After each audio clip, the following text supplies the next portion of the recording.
we do? I took painkillers, but if I'm not gonna be able to survive, I'm just gonna finish earlier and maybe stream tomorrow if I do finish earlier.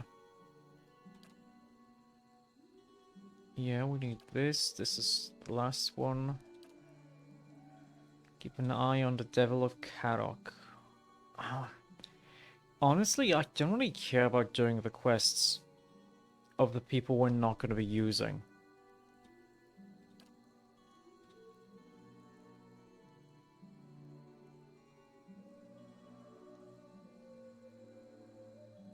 The Abbey of the Fallen Moon. We don't know where it is, though. Certainly. We'll see. Yes, because I don't know if we can see here. Let me actually go to the menu. Because this game has 2 DLCs, but both of them basically take place in the same world. Yeah, the Void March Part 1 and Part 2. And the thing is, I don't remember if we have to do like some story stuff before starting the second part, or if it's just like a time thingy. Because the first one is about opening Durgan's battery.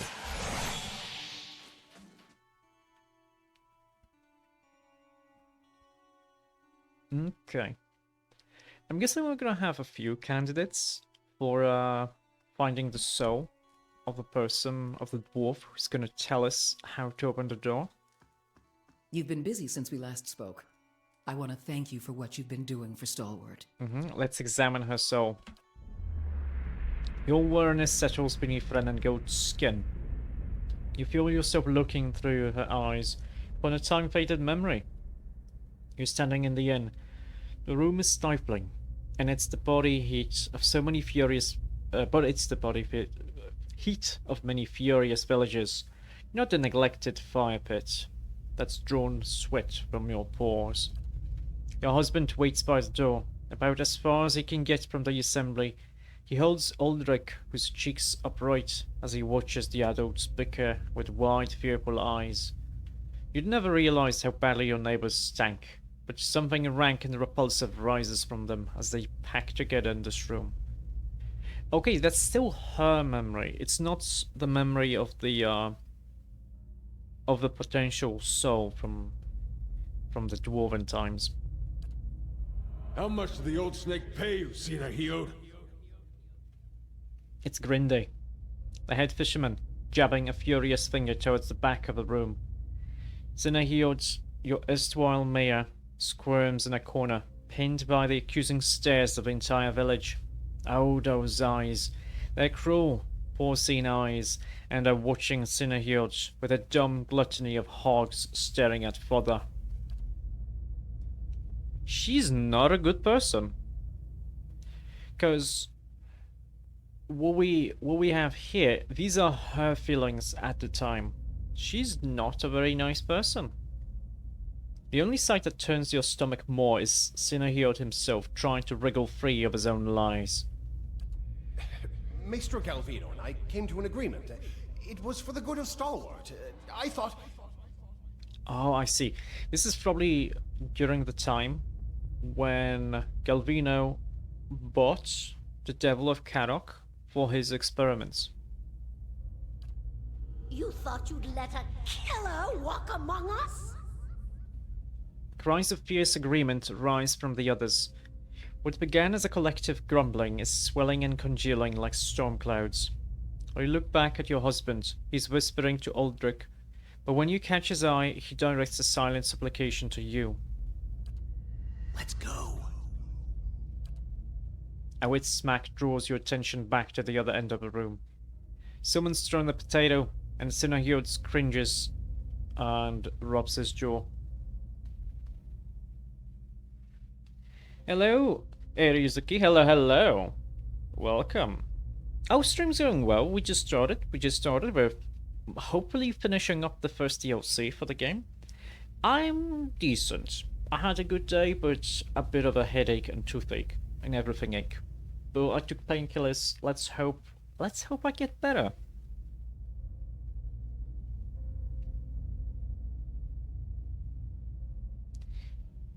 A wit smack. I expected a tomato, not a potato, but we'll see. We'll see. Potatoes are actually pretty hard. Yeah, I hope so too. Thank you for dropping by. It's always nice. It's always nice to have people say hi. Let's see. You want to shout at them for this nonsense and waste, but you know this is about to get worse. Stalwart will have blood, and Galvino in his horror had the sense to flee already. Oh, this is after his experiment. He already put the soul of the murderer inside the golem. Okay. You turn again, and your husband is beckoning you with swift, chopping motions. But what stops your breath is Uldric. His little eyes are fixed on the churning mob, and you know ever since you started hearing about those hideous purges that he'd see something like this one day. But did it have to be so soon? It's what drove that devil woman to madness, and now his little eyes have gotten big enough to swallow the whole scene, and now he's seeing you as a part of it.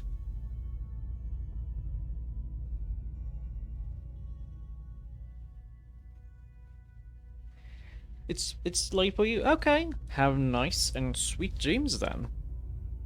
And thank you for the good luck. You want to leave now, but if you do, this is about what your boy will remember. Cowardice and madness. About people, about Stalwart, about you.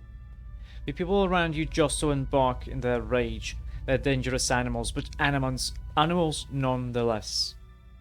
They just need to be led. So you push your way to the end of the room, where a Sinnerhord trembles in a puddle of his own piss. Enough. Oh, she said it. Yeah, sometimes I don't know if I should start, because they don't start, like, immediately. Your voice boils up from your throat. The others fall silent, watching you. They listen, dumbly trusting, as you turn Sinnerhod's death sentence into an exile. No one contradicts you when you explain that he's going to march out of his village alone and into whatever miserable hamlet will have him. They silently agree when you explain that their hands are too clean for the likes of him. Yeah, she's not a very nice person, because the only reason she went and stopped the lynching of this guy, the previous mayor, is because she would feel ashamed that her son would see her as a coward.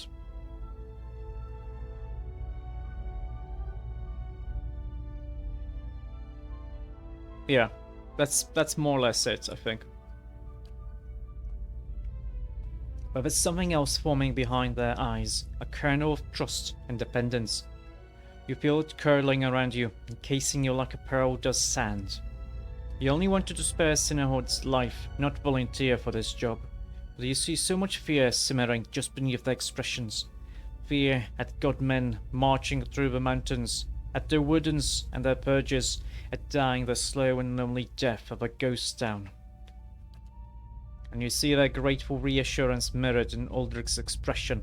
Perhaps this place is hopeless, but you realize that you can't leave it any more than you could leave your boy. The only person who isn't looking at you is your husband. He's shaking his head, his eyes on the door.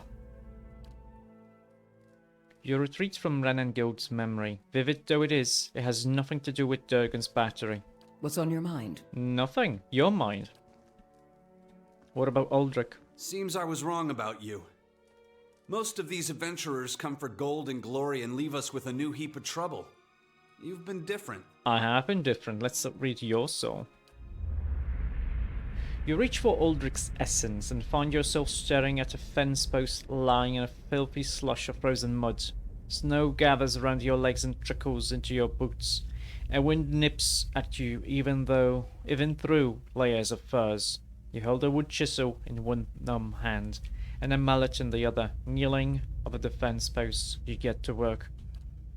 Hour after hour, you hammer away, feeling the tools grow heavy in your grip as your breath fogs your vision. You want to do better work than this. You can do better work than this. But no one's building new houses in Stalwart. The last table you crafted was put into the fishery, and pike entrails now trace the fine dovetail joints you so lovingly crafted. Now you mend the stockade, because that's what's needed. The chisel slips, skidding alongside your hand. You gasp, but you hold your hand and see, much to your relief, all 5 fingers wriggling back at you. You need to get out of this town. Okay. Something else you need? Nope. He is not the one we need. I think we know. I think I know who we need. My guess, if... I don't remember, but I'm pretty sure the lady with dementia. Well, she doesn't really have dementia. She's just a little bit senile. Gina, I've kneecapped people who were nicer to me than these brothers of yours. There's no point to staying mad at them. Besides, I serve the Dukes. They appreciate me, even if the brothers don't. Any merc company would execute half its foot soldiers to have you.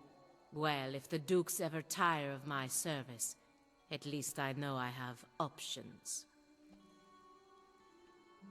Okay, Certainly. let's see. Tildor. Sure, let's examine you too. Oh, he's not going to tell me anything, okay? Rayful? Hey there. Let me know if you need anything. Let's see what you have in your soul. The snowy paths peel away, and the brisk air gives way to the acrid stench of smoke. A dark cloud billows up from the remnants of a burning house. At the far edge of a rocky field, you are low to the ground, held in place. And above you the wind tugs embers back and forth like firebugs.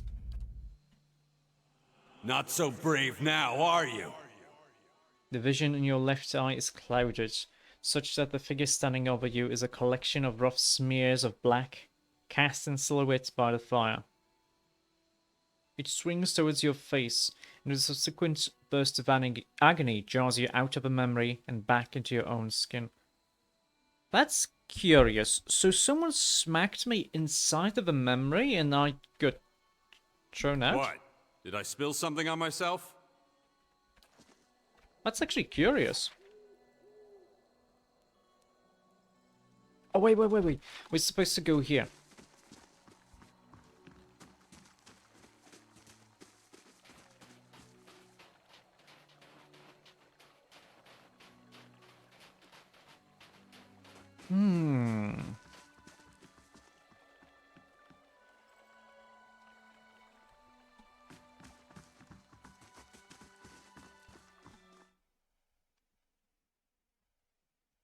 Because this guy here is a drug addict.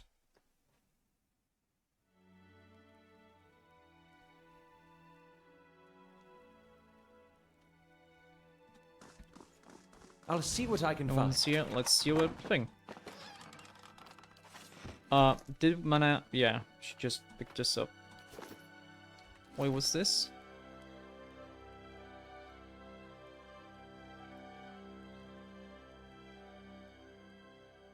A 100 times per encounter.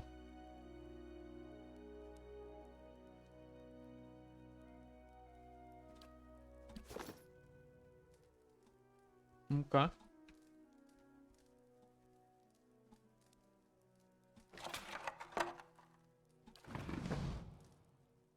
You reach into the barrow and find a bracelet. A thick aura of essence clings to it, fresh with memory.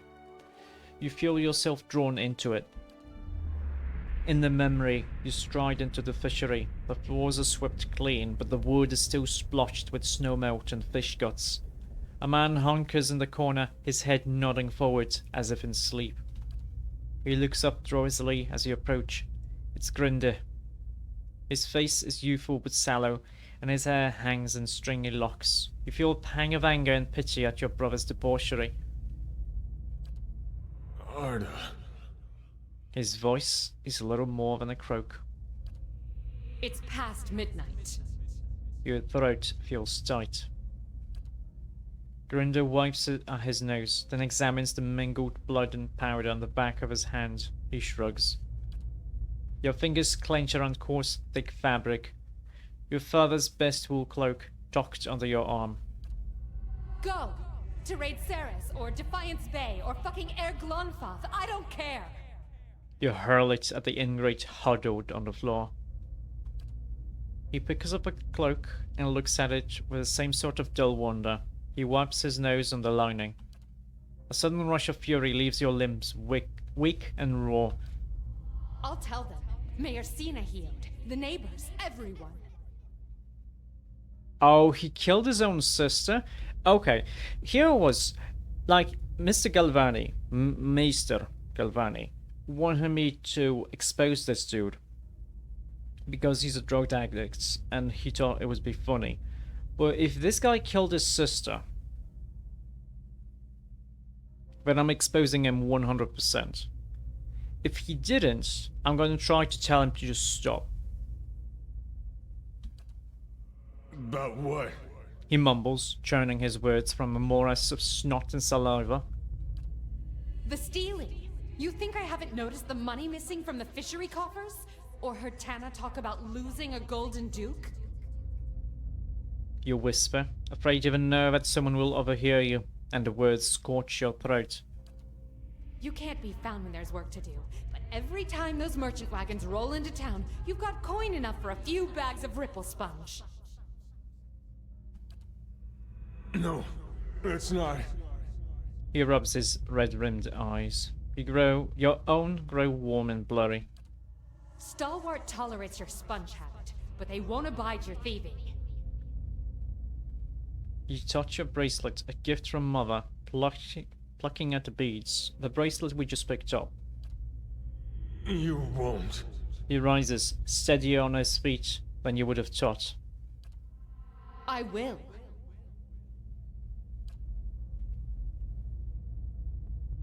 Oh, at this time it's not saying. Okay, I wouldn't have shamed Mother and Father while they was living, and I won't let this keep up. Your anger swallows the last of your pity. Anger at him for putting you in this position, for doubting your resolve, for failing to see. You're close enough to smell his stale, sore breath when he pushes you. You fall, watching his widening eyes and the ceiling spinning into your vision. Isn't this just like him? Grinday with his full tantrums, never thinking of anybody but himself. And now you're going to be nursing a headache for a week. Just goes to show you can't help some people, but you remember him too, your baby brother running through the snow, slipping, falling on ice, and you're slipping, falling, and there's a table behind you, but it shouldn't. The memory ends abruptly, jolting you back into the present, with your heart hammering and your palms sweating. He killed her. It was an accident. He just pushed her. But he killed her. The fishery door creaks open, and in walks Grinder, staring at you and the bracelet. In surprise and outrage, his face drains of color. You take shelter in our village and then ransack it like a common thief? You'd better explain yourself. Yeah. Well, you're the one who should be explaining stuff. What's that supposed to mean? You killed your sister, Arda, right here in this room. He opens his mouth to reply, but the words catch in his throat. The guard next to him stares at the bracelet, recognition turning to horror. It was an accident. I was a failure and a wretch then. But I never would have killed anyone. Least of all my own kin. But you did. Let's just listen to him for now. I gave her body to the lake. But I kept her bracelet. To remember the cost of my own weakness. He loosens his hands and stares at the emptiness in his leathery palms. Well, the bracelet is most likely worth something, yeah? And you just disposed of a body so no one would know. I ain't asking for forgiveness. I know I don't deserve any. My penance is my work on behalf of the village. And they need it, truly. You've seen the shape this place is in. Have mercy on Stalwart, if not on me. Let me do the work Arda would have done. That's my debt to Stalwart, and the only fitting way to honor my sister. He looks up at you, his eyes bright and clear.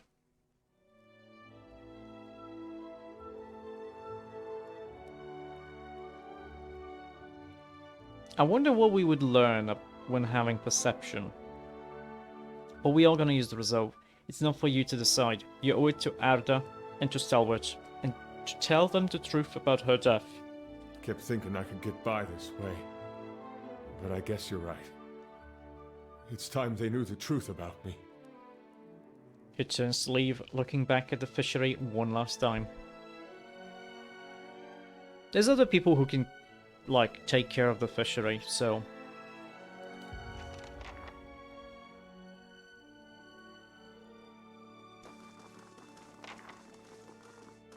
Okay, we did this. That's nice. Do we have any other quests?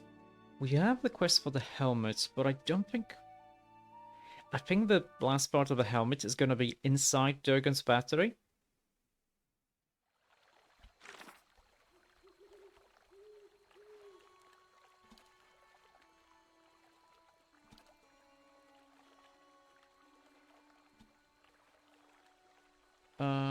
Oh no. This is the okay. Oh yeah, we're close to being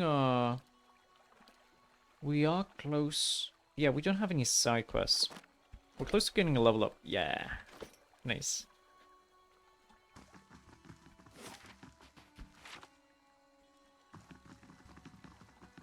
This is going to be fantastic. Just wait till they hear about this back home. Mm-hmm. Honestly, we only have three people to talk to. Idran, Thirsch, and Taina. So we're gonna leave Taina for last. Oh, we can't even examine Idran. Let's go to Thirsch then. Oh, wait. We can also examine his son. I don't think I have examined his... I don't think I saved his son the first time I was playing. Whew, good thing I sold most of my jewelry.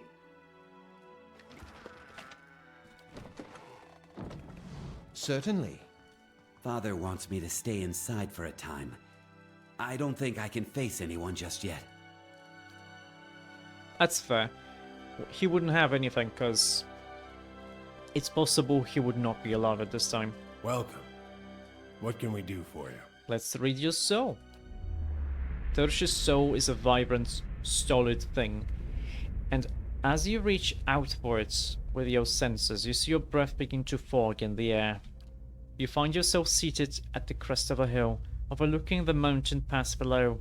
The sky is bright and clear, and your furs are proof against the mountain cold, mountain chill. Appa!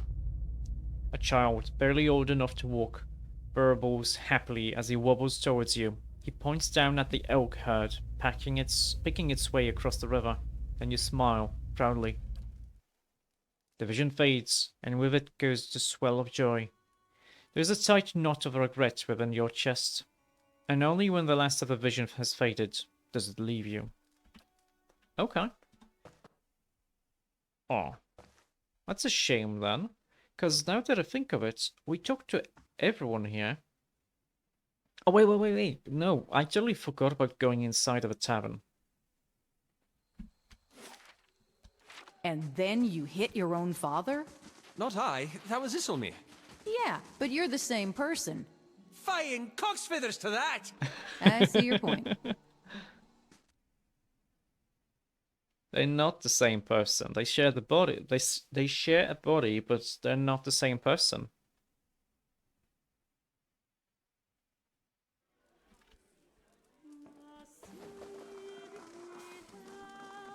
I don't think it would be Fiera. Thanks again. I'll be gone just as soon as the weather clears. Oh, we can talk to you. Let's see, Andred. A handful of memories dart across your mind like startled fish, leaving indistinct images and sounds in their wake. For a moment you are overwhelmed until one particular recollection tugs at your senses with stubborn force. You or Andred or both kneel on the stone floor, held between two men. The man pacing in front of you wears the armor of a crucible knight, and you feel Andred's half-hearted contempt for him, as if it were your own. You feel Andred's triumph too, when the knight comes just close enough for you to spit blood into his boots. The memory slips away from you, and you find yourself back in your own shoes. Okay, and Berthwin? The whiff of salt and brine is in your nostrils before the room has even faded. The ground heaves beneath your feet, and a spray of ocean water roars over the railing as the ship heels under the wind. The ship shudders violently, and you are thrown against the railing. In that moment, you find your gaze pulled to the pitching surface of a dark sea, and see there an eye, broad as a shield, gazing back at you in turn. Fear and fascination sweep through your mind, even as your senses recede and the memory fades. So it's not going to be these guys. Kaidi, we did save you. Anything I can do for you? And we are not going to learn anything from you. Back to warm your hands, eh? What can I do for you? I'm going to read your soul. You see a room, dark and damp, a cellar. It looks like part of a inn rather than an old fortress. Through Halfric's eyes, you admire rows of gleaming bottles, recently dusted and polished. As you step back from the shelves, you look on with satisfaction at a pressure plate concealed in the stone floor. You alright? I won't serve you if you're already drunk, you know. So yeah, there's only one person we can actually awaken. Curious. I actually really expected there to be at least two choices, one of two choices. But this is fine. That's okay.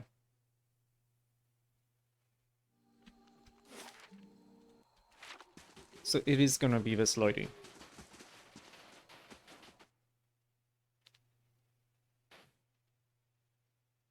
So let's talk.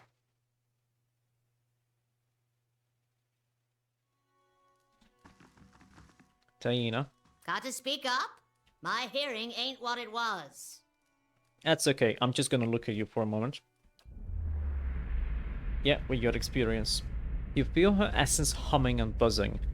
Another personality and set of memories lies dormant within her soul, convulsing as if in fitful sleep. The contours of that dormant soul are sharp, ragged. As you reach out for it, it seizes you violently. Oh! You're standing in a darkened feast hall. Sturdy tables and benches have been stacked against the door on the far end of the room. You know it won't be enough. A few dozen other dwarves from the tunneling crew wait with you, shovels and pickaxes in their shaking hands. Sinove, please. If we go now, we can get behind the barricade.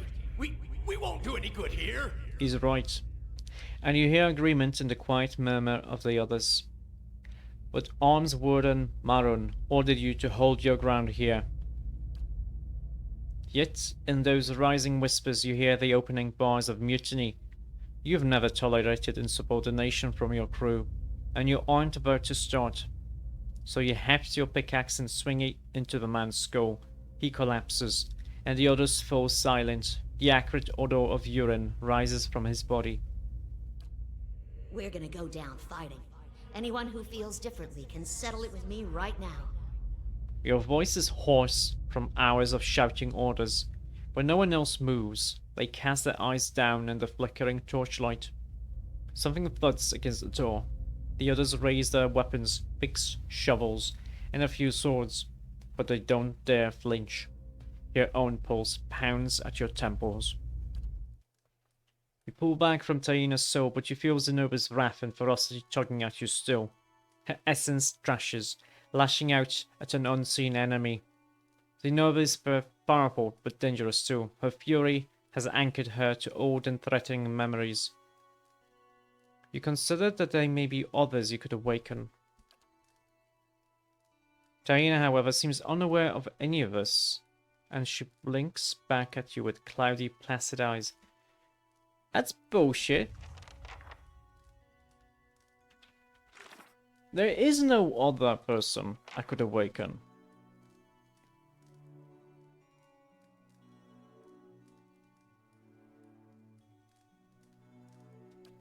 There is no one else.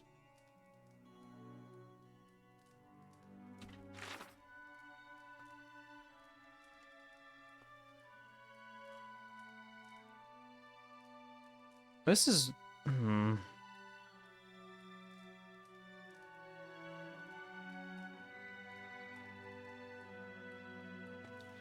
Oh, you know what? It could be the guy.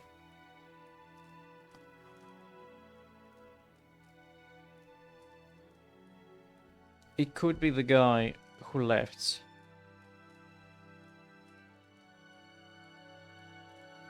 Or it could be... Wait a second, wasn't there another person? There was the maid in the tavern. I don't think I talked to her.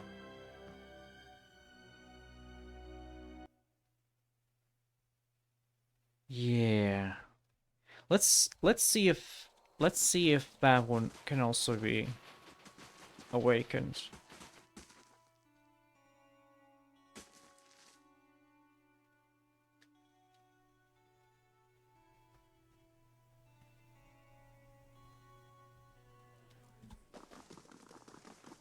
She was like in one room here, right? There she is. Oi! Something I can do for you? Yeah, I want to read your Halfwit's got soul. me straightening the rooms, but I'll help you if I can. You feel for a winner's sense, and almost instantly find yourself wrapped in darkness. It takes you a moment to realize that you've plunged into a very old memory. But as your eyes adjust to the torchlight, you find yourself standing in a gloomy tunnel that you instinctively recognize as part of Durgan's battery. A handful of figures in patchy cloaks and hoods, dwarves like you, hunch of a minecart. They're loading it with cloth-warped bundles from which you can see the occasional flash of metal, the edge of a blade, or the burnished glow of plate. The other dwarves scurry with a curious mixture of haste and caution. They stack the bundles in a din of muted clangs and thumps, following the echoes of their ruckus down the tunnel with nervous eyes. Pay attention. Sooner we get this done, sooner we can go. Your voice is a dry whisper, and your nerves tingle with energy. You feel the same apprehension that the others do, but unlike them, you relish it. Still, you look over your shoulder, just in case. We're hurrying, Captain Gregor. Honest. When you turn back, the others have redoubled their efforts, and you feel a pleasurable twist in your guts as they fill the cart. Being captain of a guard doesn't pay much, but it does allow you to visit the armory without raising eyebrows. And with Coinmaster Zoltan selling off half of a battery's arsenal, who's going to notice a few more missing pieces? Besides, you've got a buyer lined up. As long as you can move these goods out of a battery before someone squeals.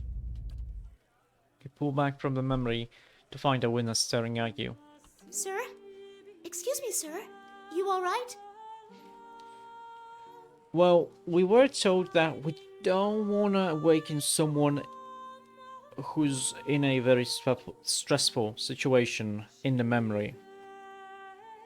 So I think Gregor is gonna be better. Oh, that's the thing. He's gonna be upset. Because she works as a maid here, so, Actually, no, that's fine. The owner of the tavern is an asshole anyway. Awaken, Gregor, and remember your theft from the armory.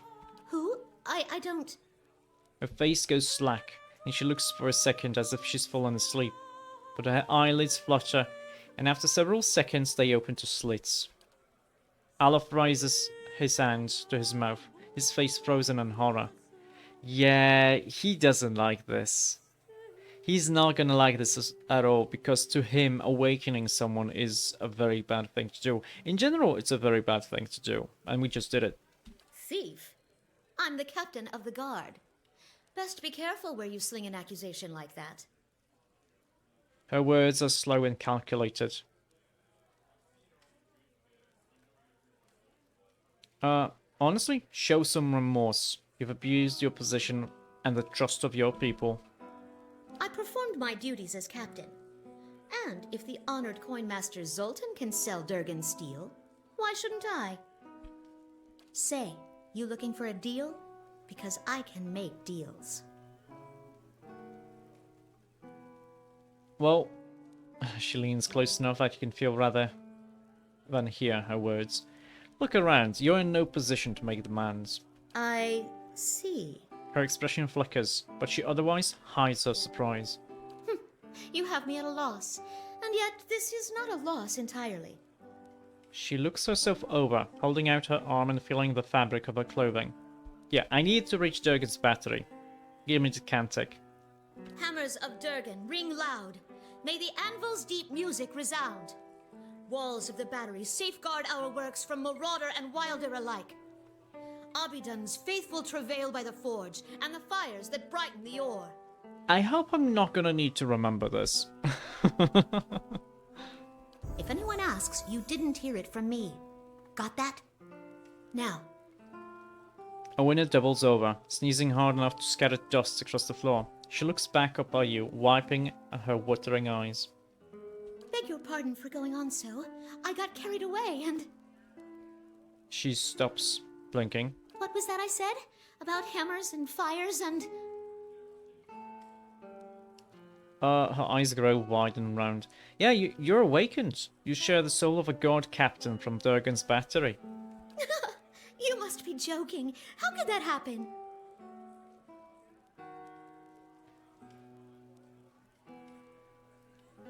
Oh.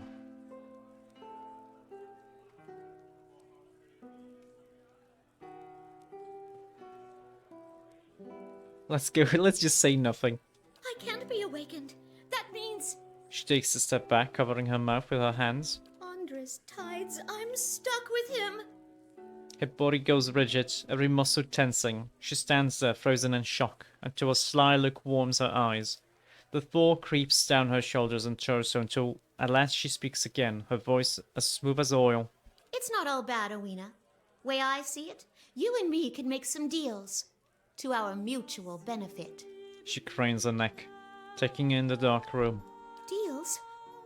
What do you want from me? Take over the inn. For you, not from you. I'm thinking it's time we got a raise. Yes. I don't know about that. Hafric's a bit of a miser, he is. Yeah, Hafric can go fuck himself. You just need to take over the inn. Yeah. Don't you worry about Hafric. I've got something else in mind. Owena falls into a look of deep contemplation as she and Gregor continue in silent conference. Hey, we leveled up. Nice. I think this is the better of the two choices. Because, if anything, her being awakened is going to improve her situation in here. We do have the mechanics bonus. Okay. What's that here? Taxes, Lover's Light. Okay, what's this quest? 35% experience, Copper Lover's Ring, Silver Lover's Ring. For the last 2 years, sailors on the grace of Siamena have seen a pair of lights dancing over the waves late at night. Those who have come close have reported hearing two women's voices singing a song of unparalleled beauty. Some believe they are the souls of Alyssa and Paladin, ill-fated lovers from a century ago who were cast out of Vicenza by a mob and driven from the cliffs to their death. Vicenza's Duchess condemned the mob's action, but the unsympathetic Songretta Ducala did little to punish the offenders. Since the rumors about the lights have spread, romantic Valiants have gone to the cliffs or even rowed small boats out from the shore at night to catch a glimpse of the spirits. Vincenzo's new duke is doing his best to curb the behavior, but he believes the only true remedy will be putting the spirits to rest. No small task, given when and where they appear. Let's go with Kana. He's like a bard kind of character. It makes sense. And he's gonna make a story out of it too.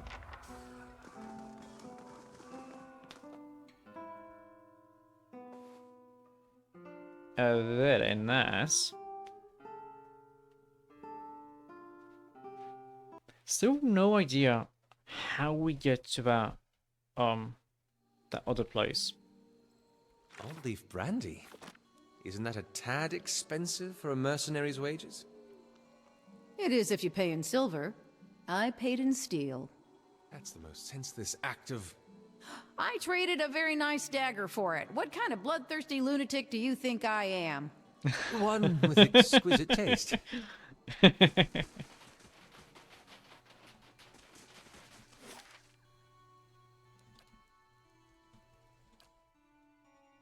I've no idea how to complete her quest though.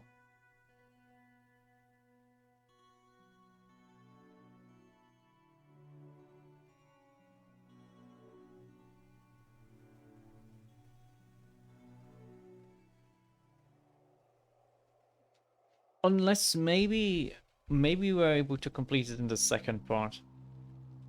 But why are we able to find her here then? Whatever, level up.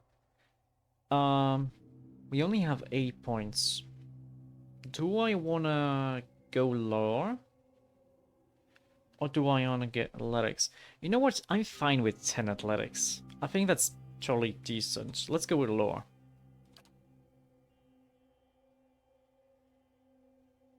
Oh, that's a class talent. I see.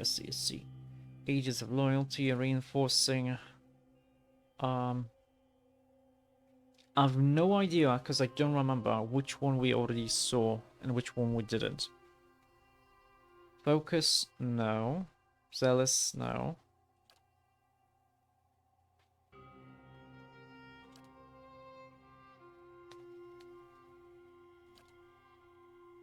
I think these ones, no. We already had these. Reinforcing exaltation. We give deflection for 20 seconds. We can revive someone. We can add attack speed 3 times per resto. Sacred Immolation. Paladin focuses his or her faith and self-immolates on blue flame. Each time the ability pulses, the Paladin takes a small amount of raw damage, but enemies in the area take burn damage. Allies receive a small amount of endurance.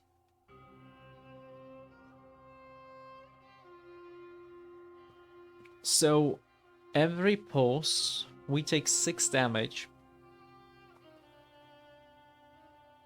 Let's round it up, 12 health to friends, and do 24 damage to enemies.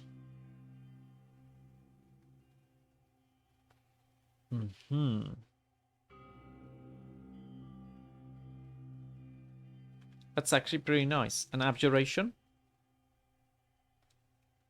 Through force of will, the Paladin can destroy any spirit or summoned creature below the Paladin's level. Spirits and summoned creatures equal to or greater than the Paladin's level take raw damage.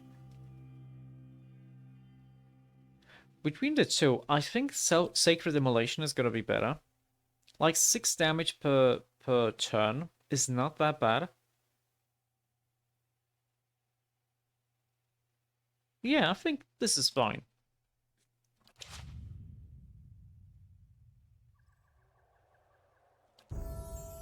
You. We're gonna wait for you to get athletics. No. Oh wait, the problem is... I don't remember her stuff. I'm pretty sure Bloodthirst was already here. After killing an enemy, recovery is waived. Whatever. This is a lot better if she was using a two-handed weapon with massive damage and a slow attack speed. But she's using two-handed, two-weapon fighting. Both of the weapons have fast attacks and also plus, I think each one gives plus 20 attack speed, so it's like she's super quick. Let's see, the barbarian reflexively lashes out at anyone who hits him or her in melee, doing raw damage to anyone unfortunate enough to be on the receiving end. This is nice. Raw damage cannot be resisted, so it's like... It says it's 11 to 16, but if someone has 20 damage reduction, this is basically 30 to 40.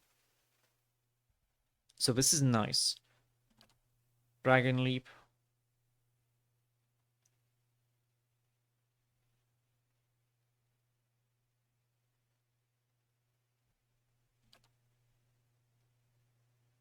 Eye of the Storm.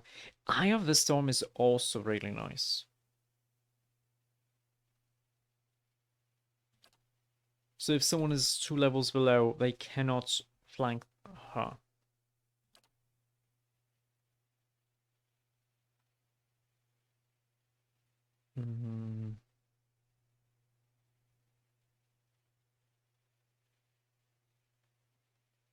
This is also pretty nice.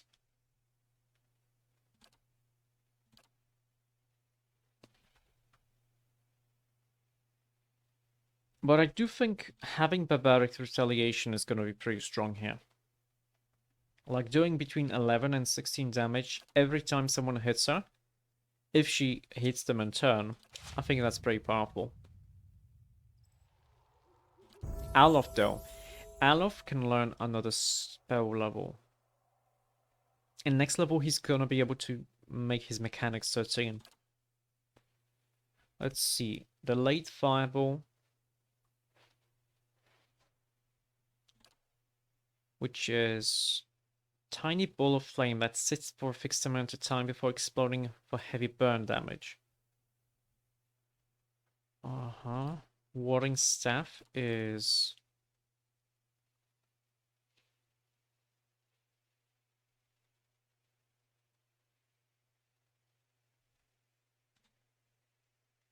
He gets a Quarterstaff, which is of superb quality, gives him deflection.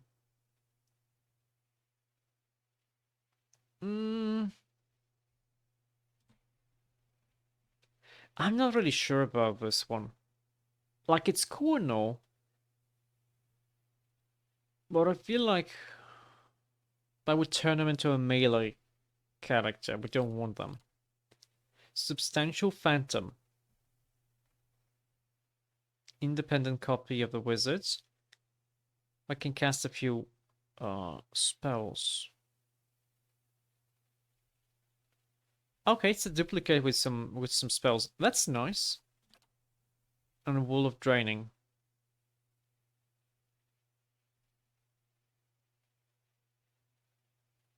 Basically makes it so that enemies lose their buffs.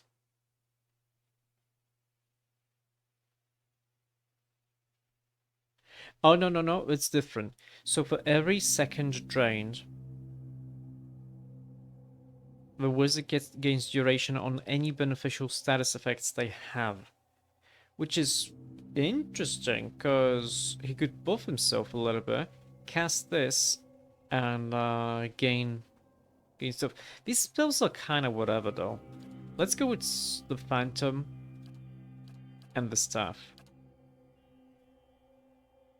Oh, Spell Mastery. Okay. Now, because it's a Spell Mastery, it would make sense to do something like the Arduous Delay of Motion, which lowers the enemy's attack speed and move speed. Not a Fireball.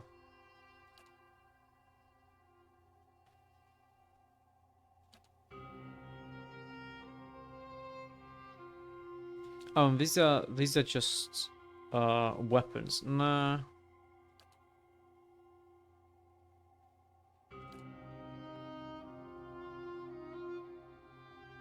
Damage reduction, deflection, concentration.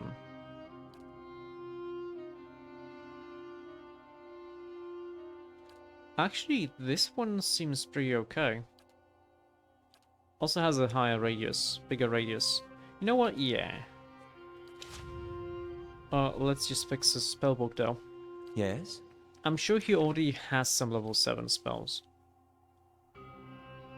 Yeah, the Killing Bolt. And the chaotic orb.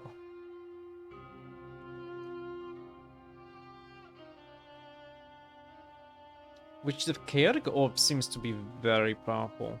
Because it's 10 accuracy against will. Plus 10 accuracy.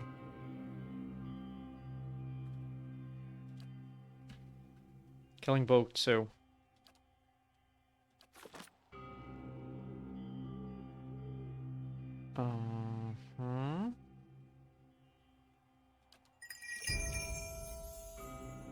And you are not gonna get anything right now.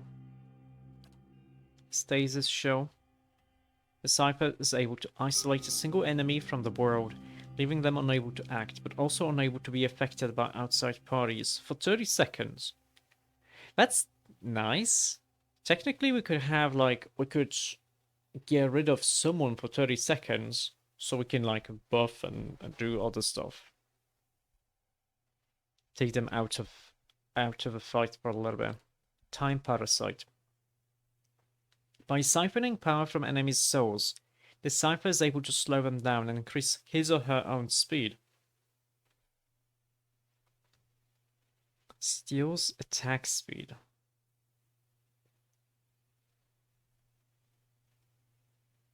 Wait.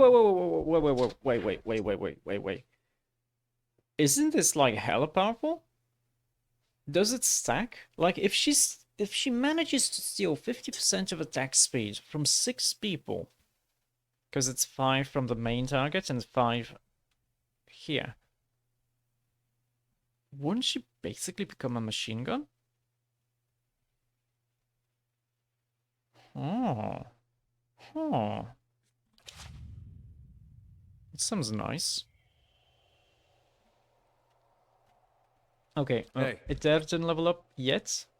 She's gonna I'm ready. like next thing we do. Paladin is the same. We do have to rest right now though.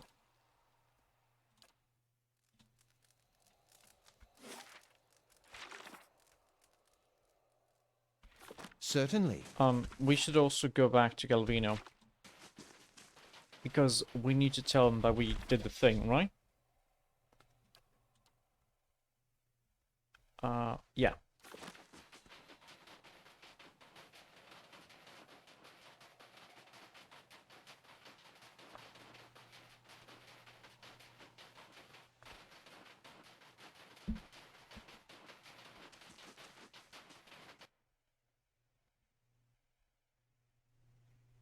He's not gonna be like amazingly happy. 'Cause the guy does the thing by himself, but that's okay.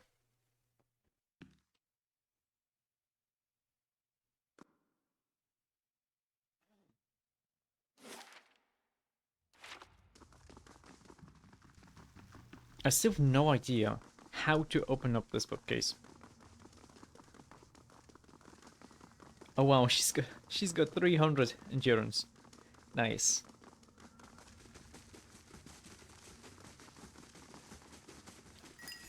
Oh yeah, how many people do I have to kill? She still needs to kill 15 people.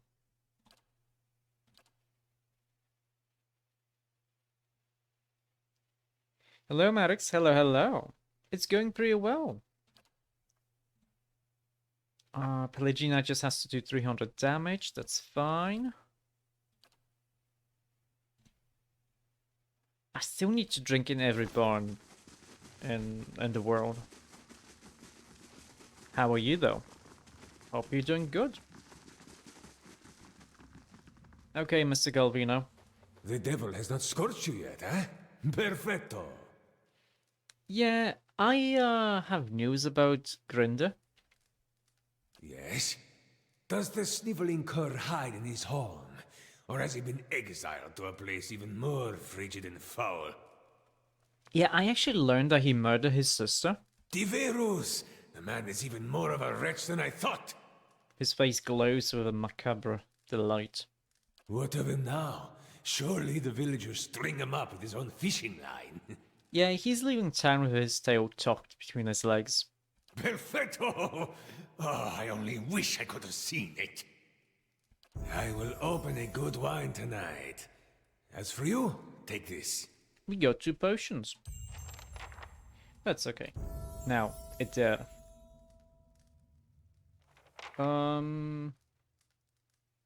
Yeah, we're not going to be using these points. That's fine.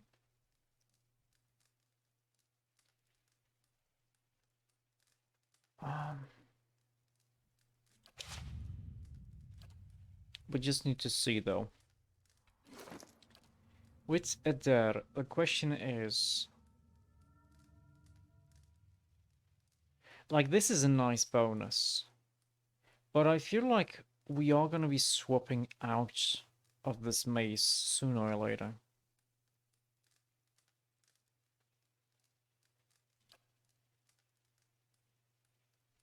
We even could...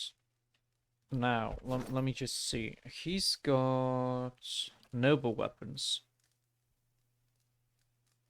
Dagger, rapier, mace, scepter, or rod. We don't want the scepter or rod. Those are the wizard's ranged weapons. So dagger, rapier, or mace. Do we have a dagger, rapier, or mace?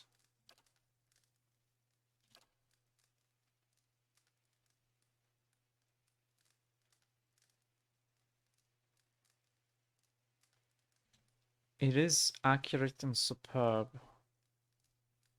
Hmm.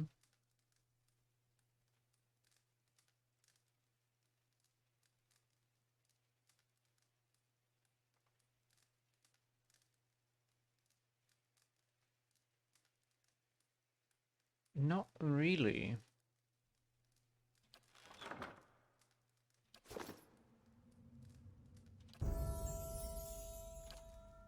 And what are these again? This is just more damage with these weapons. What about some other stuff? Unbending is... That's a model ability. He is using one right now, right? Hey. He isn't.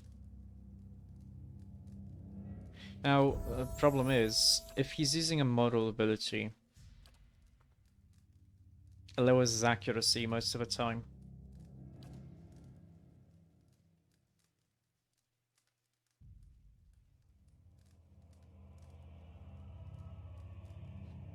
Okay. Once per encounter, he basically gets resurrected with 118 health. That's nice. We don't want to take the hits.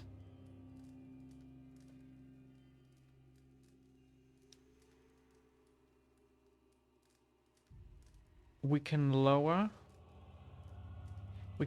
someone's damage reduction for 8 seconds. That's not a bad thing. And it's a regular primary attack with his primary weapon. Plus 20% melee damage.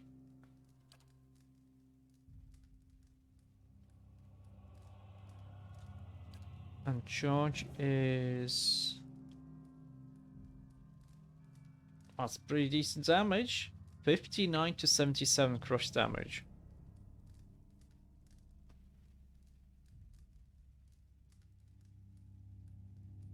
Wait. To anyone in the path, huh? Huh. It's pretty nice. Armored Grace is nice, though. You know what? This is pretty nice. Because this lowers the penalty that he gets from his armor.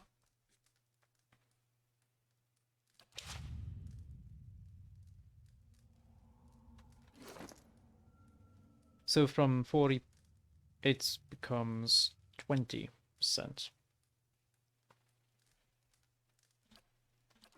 So if we wanted...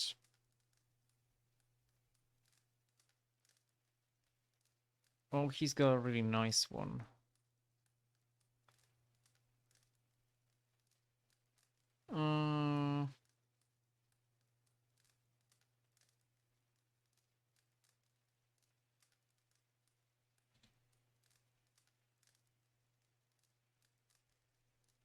I guess we're fine.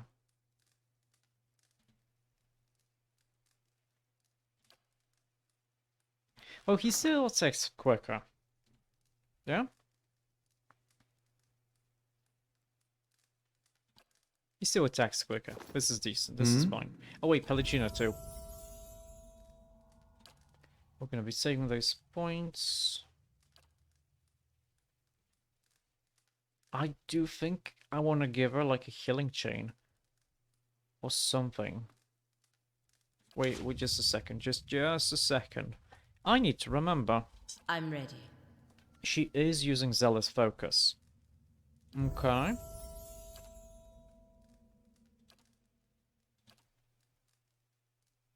She could revive someone.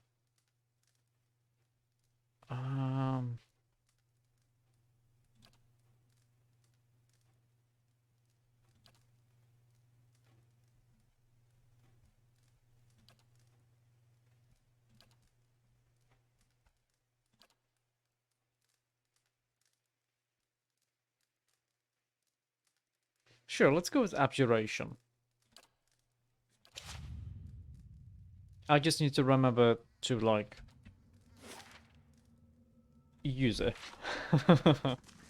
Okay, I see that an ad is in progress, so I'm not gonna, like, be opening up the battery right now. I'm just gonna go to the gate, wait for the ad to finish.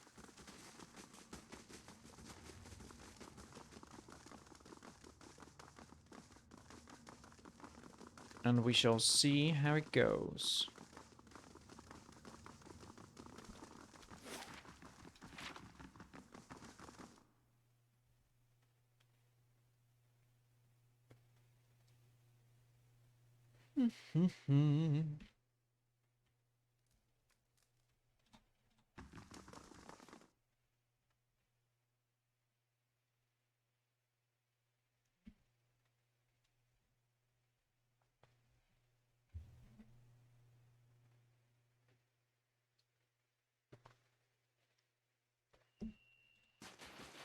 What's this? Rusted metal alongside the firewood. Okay.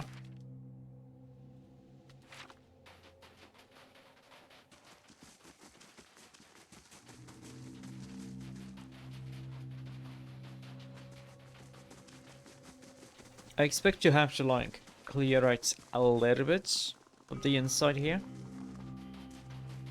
We'll see. Now,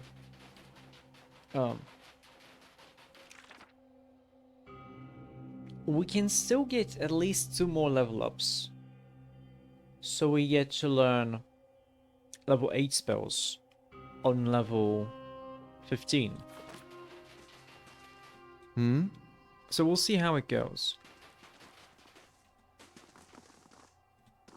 Now, we're gonna have to put the thingy in the relief by anvil in the door, and then we're gonna have to say the words. The cantic.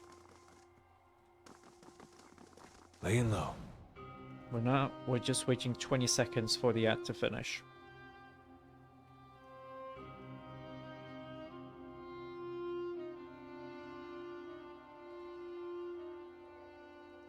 Okay, I think I can click this now. Though the wind and ice have pried long jagged cracks in the walls, the doors feel as solid and as cold as a glacier. Gilded panels are arranged in columns along the doors, though most depict scenes from daily life. Dwarves chiseling eternal walls, hauling minecarts, or feasting at long tables.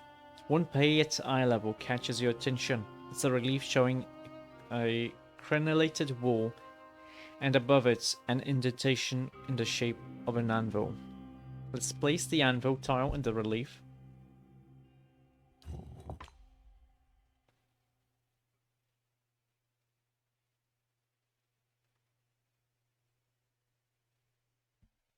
The anvil-shaped tile fits perfectly in the impression. You feel a warm thrum in your fingertips as you snap it into place.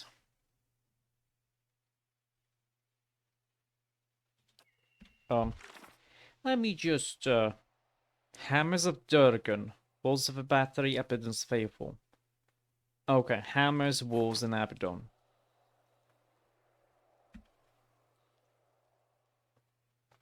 Oh, it's basically the same order that we see here. Okay, I'm dumb.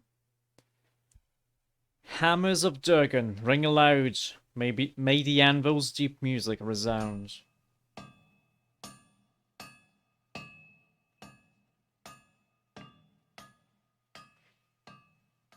Distantly you hear the melodic chime of metal on metal, and the low chorus of a work song. Well, let's strike the anvil. As you do, a single rising tone whistles through the air. Your hand buzzes and vibrates like a struck metal. When you look back at the relief, the panels on either side of the wall and anvil have come alive. Ogres and warriors of all races gather for battle. Their shapes and silhouettes formed by flaring world heat patterns. The tiny figures move and dance, animated by the flicker and blaze of an unseen fire.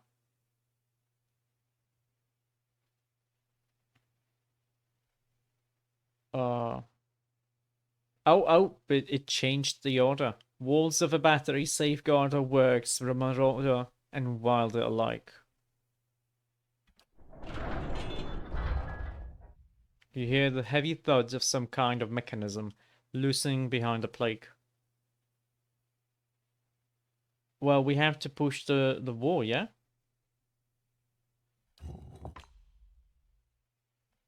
It slides easily with the slightest pressure from your fingers. You guide it up and over the anvil relief, where it clicks into place. Beneath it is a deep cavity. It's shaped like a dragon's gaping jaws. Abaddon's faithful travail by the forge and the fires that brighten the ore. Warm air gusts from the open mouth, tingling your cold-numbed face.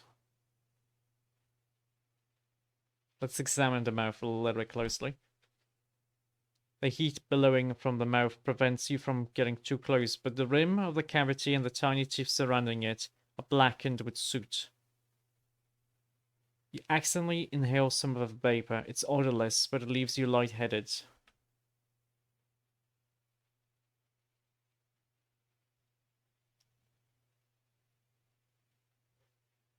You also notice that the dragon's tongue is a fire striker. It's hinged and attached to a chunk of flint. Well, let's press the dragon's tongue. Fire catches the warm vapor with a billowing whoosh. The dragon's eyes are alight, and flames lick at the edges of its mouth. A few seconds later, the panel is sliding away from you, as the two enormous doors swing open into a grand hall.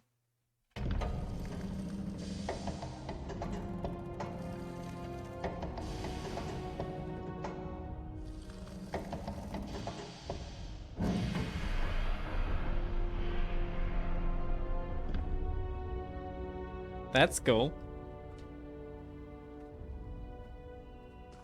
Let's see what we have here.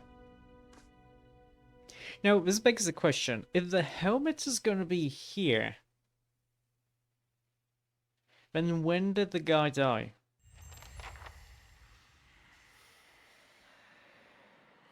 The helmet is indeed here.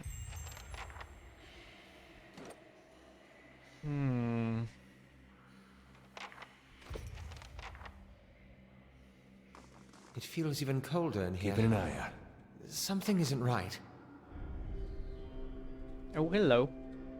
The statue of Abaddon is mottled and tarnished, but each bolt and rivet appears crafted with meticulous detail. That's unusual. We earned this. Durgan's steel has lined our halls in gold.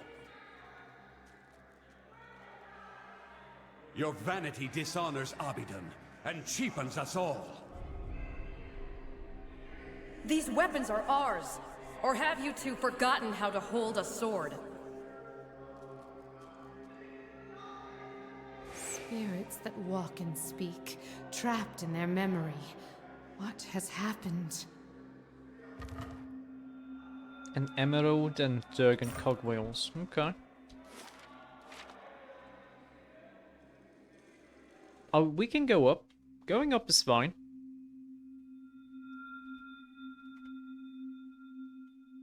Because it's going to be one of the towers, like the other. Like the other tower. An upper section of a side of the tower has crumbled, blocking access within.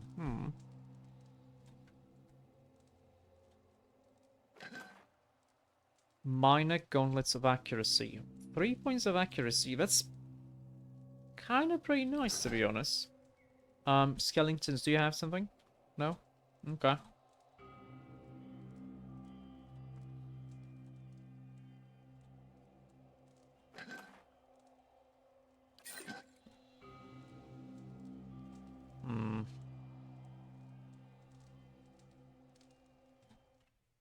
I guess this is fine.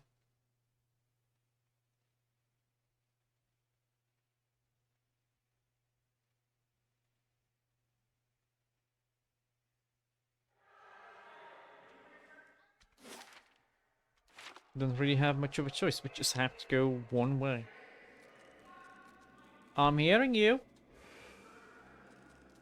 I'll see what I can do. Yeah, that's kind of BS. I'm sure that's a trap.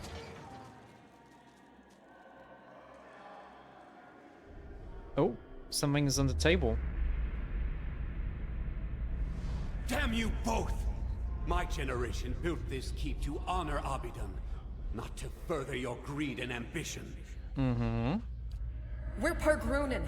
Our forefathers explored and conquered, but you've stuck us in this frigid hall.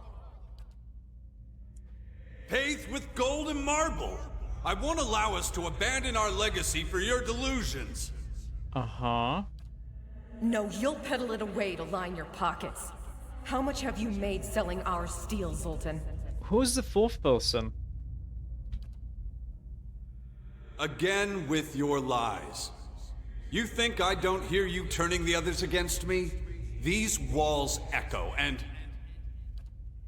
Enough! I'll send the Forge Guardians on both of you if that's what it takes. Forge Guardians, huh? Who was the last person, though? Oh.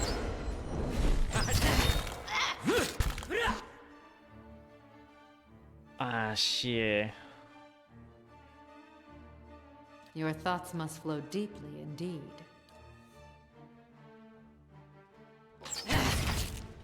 Who killed him? Oh man, I killed him. Okay, everyone stop what you're doing. We want the Reading Mother to get that bonus. My mind feels sharp as steel. I'm ready. You can do this.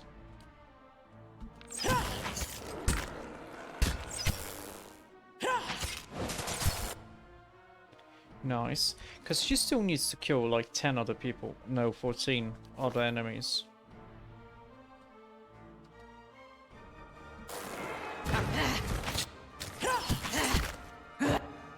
Okay, everyone stop. Aleph, you also stop. Your thoughts must She can attack. Very nice. Stop what you're doing. Very nice. So she killed all 3 of them, yeah? Very nice. Still need to kill 12 more. But we can work with this. Keeping an eye out. Is this trapped? This feels like it would be trapped, but letter to Zoltan. Oh, it's a long one, okay. Esteemed Coin Master Zoltan, I'll write to you in anger and bafflement. Have I not been faithful customer to you? Have I not been fair in my dealings? Yet after all of our business together, your people turned me away like some filthy beggar. I arrived at the batteries a fortnight ago. Frost in my beard, and not a morsel in my belly. Barely had I unhitched the horses when your commandant Exandru came to meet me. The priest told me that I would be made welcome, but my profane business would not.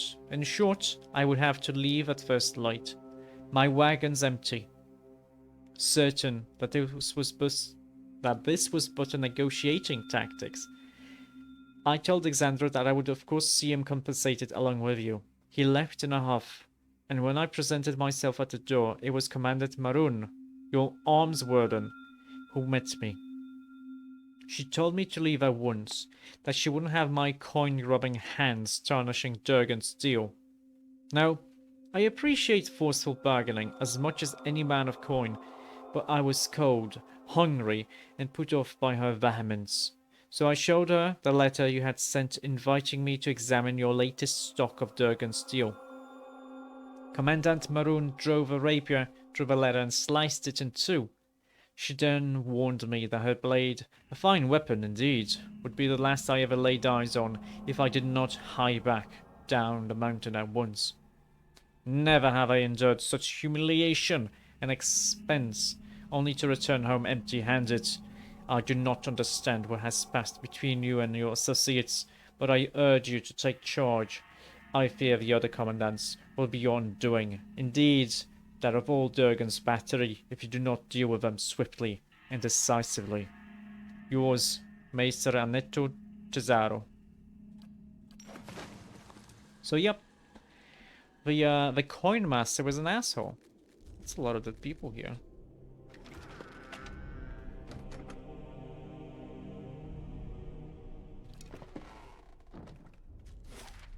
Question is, do I want to go here?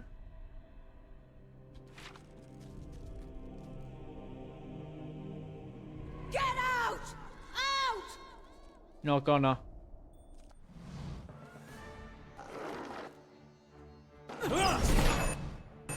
Oh, no, no, no, no. Everyone stop what you're doing. Kill him. Very nice.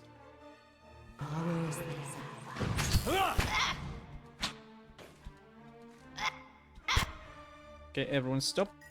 You attack. Nice. Ring Mother killed him. Your thoughts must flow deeply indeed. 10 more people. Very nice. Certainly. Be cautious. Be constant. Oh, this seems warmer. How long before the commandants come to blows? Did you see the look in Maroon's eye?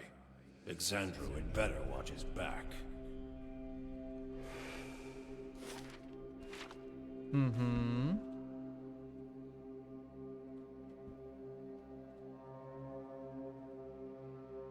There's a skeleton and there's a bow.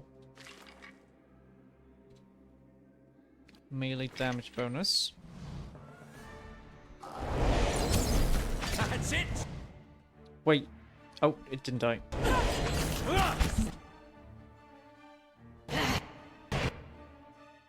Oh man, I had killed him. Okay.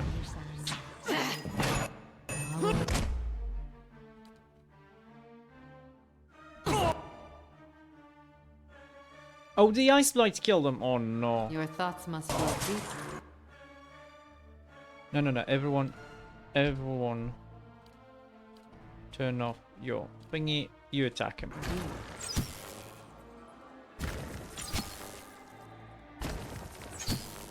That's a shame.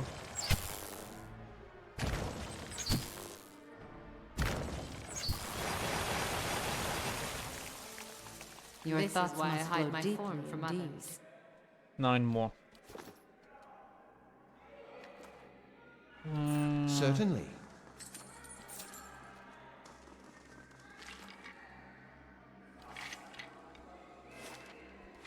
Nice and quiet. Another statue of Abaddon. We don't know who these are. Zelf is the only one with sense. Anyone who says otherwise is a fool. That cheat sold our steel and kept the coin himself. Mm-hmm. Maroon! She won't rest until our corpses decorate the halls.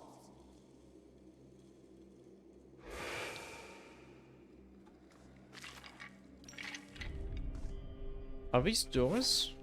No. A bronze statue of Abaddon stands over incense, ash, and rusted metal tokens.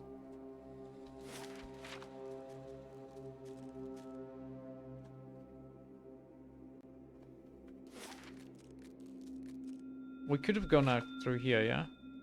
Yeah. Let us end. Stop! And go attack this one. You attack you. Maybe you stop and you attack this guy, yeah. Oh! That was strong.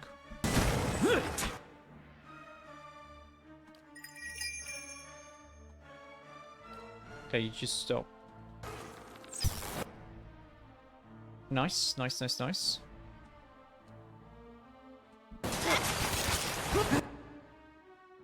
Start attacking this Your guy, thoughts you must can go here.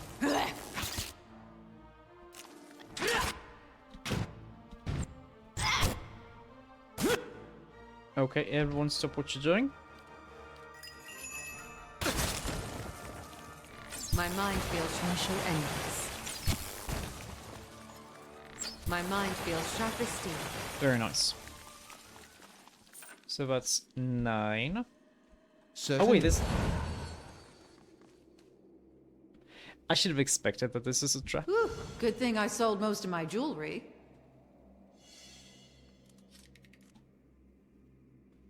We, the trap missed. It was a paralyzing trap. How did I miss this chest here, though? Wine and mushrooms, still good after 2,000 years? Tables, shields, and collapsed stones have been piled up to form an impassable barricade. They shall... I'll see what I can do. The work of a moment. What's You'll this? regret this. Who's gonna regret this? I'll have it in no time. Oh, Durgan Steel. Very nice. Very nice, very nice. I'll put these here automatically, please.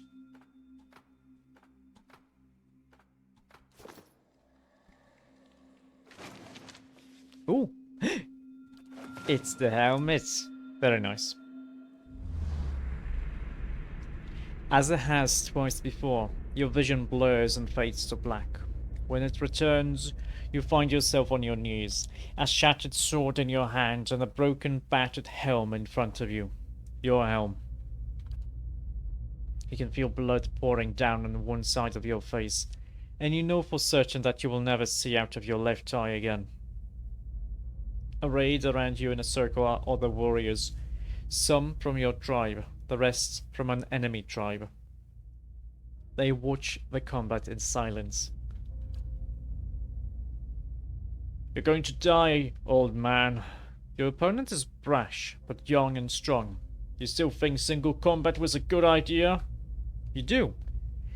Last winter's famine took a heavy toll on your tribe, and your warriors were in no shape to fend off an all-out attack from its enemies. Single combat was your tribe's only hope, but not if you lose. Once again, the world stops, the memories trail awaiting your guidance. We'll have to pretend to pass out. Wait, is that his way of giving up? You don't give up. You take him down with you.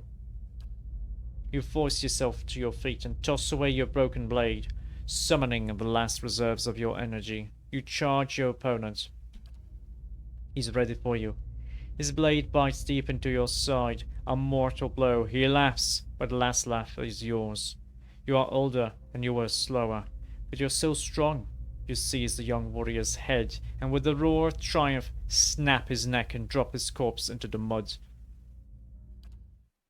You remain standing, sheer willpower keeping you up, until you're certain that you are the undisputed winner of the combat. It's not until the last of the enemy warriors have left your village that you allow yourself to collapse. The last thing you ever remember is the hands of your people reaching out to catch you. Yes. Yes, it's all coming back. My sister, Moraine, the end. Oh, Garrod looks at his own spectral form with a sad surprise in his eyes, watching it begin to fade. But I've only just seen it. There's been so little time to know what to make of it all. Farewell, Garrod. The wheel has no patience, it seems. I entrust my helm to your care. You find Garrod's helm in your hands, whole and unbroken. Farewell, my friend.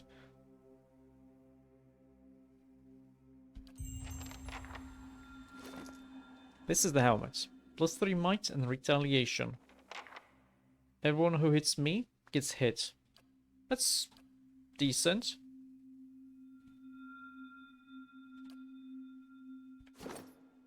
Olaf, are you getting any might? You aren't. Wear this helmet. Oh? Oh, nice, nice, nice. Let's see. A priest of Ondra and a crew of greedy sailors were all it took to row Kana out to the spot where Alessan Palan's ghosts were singing. Unfortunately, the chaos of a storm overturned the small boat. Kana, the priests, and the sailors were all plunged deep into the grace of Xiamena. Miraculously, most of them emerged in a great sea cave near Barda. Though the entrance of the cave was hidden from the surface, the interior held wonders that had not been seen for generations. Sunken warships, trade vessels, and remnants of the unlucky travelers that had fallen victim to the grace and the past. Kana and the ragtag group discovered a tribe of survivors that had preserved in the caves through cannibalism and limited raiding. Their extensive time in the cave had left them unintelligible and wild. Though some attacked the crew of the recently sunk boat, Kana was able to scare the others off. I wonder, this is a different font. Hello, Mater. Hello, hello. Doing good, doing good. How are you? Now, I don't... Yeah, it is a different font. So I'm guessing this part here is different depending on what character we send here. Nice. Eventually, the group found their way to a pile of bones that contained the remains of Alessa and Palan. The Undrite priests buried the pair together and performed a service over the bodies. With that, the spirits retreated from the world and towards the beyond. Oh, stream has been going very well. We are finishing up the first DLC, the White March. We just entered the big stronghold, Durgan's Battery. And this is just a side quest. We sent one of our companions on. Oh, I see. This is a link. So you can actually swap endurance between the caster, between the two people here. That's nice. That's a nice item. I'm not going to use it, but it's cool. Yes? We're in some kind of armory. And if I find something good, you can have half. Let's see. Knockdown. Oh, we don't need knockdown. Okay, Alof, do your job. The work of a moment. 11 difficulty. Okay, he's a little bit too good for this, but that's okay. Ooh. Bad Gatherer's Barricade. Bashing. Okay, so it's an offhand weapon.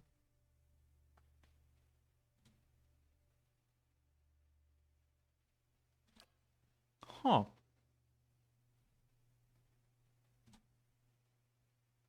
That's neat. So, if we crit with the shield, we do between 18 and 35 damage.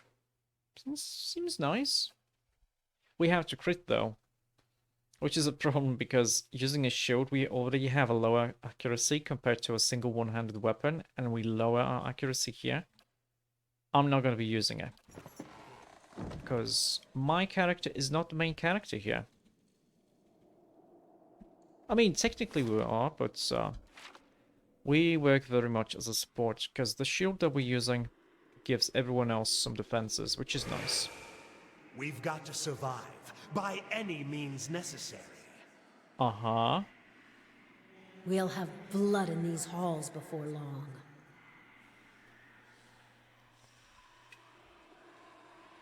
They don't really seem too sad about it, though.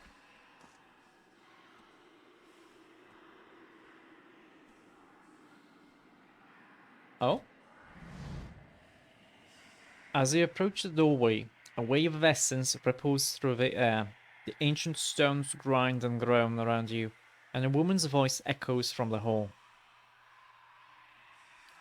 Stop right there. You must be some merchant come to speak with Zoltan. There's a pause in which the woman's wrathful essence gathers like a storm cloud on the other side of a door. The entire room creaks from the pressure of her presence. It isn't enough we have to deal with angry spirits in this place. Now we have to talk down a paranoid door. Our illustrious coin master may let you plunder our armory, but I've got other ideas for dealing with your lot. Her voice is sharp and loud, like the slamming of a door. As her words echo in the chamber, the ghosts startle and flinch, glancing about in agitation. Turn and go before I show you how an arms warden deals with trespassers.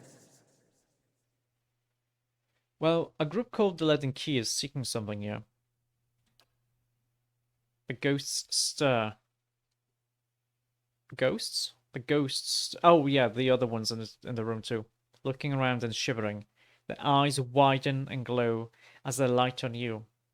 As if they're noticing you for the first time. Just as quickly they gaze away and seem to forget you once more. But now they seem alert, wary.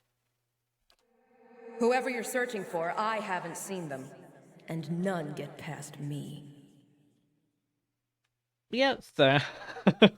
We're kind of dumb, it seems, because we told her about the Leaden Key, but obviously the Leaden Key wasn't able to get inside here because they didn't go through the door. Leave our halls. Go back to whatever land you hail from. A draft moans through the bottom of a door. I mean, your foundations were blessed by Abaddon himself. What harm could I possibly do? You sound like Exandru. At least you're no friend of Zoltan's, then. A gust of air sighs across your feet. You may pass, but don't make me regret this. I'll be watching you.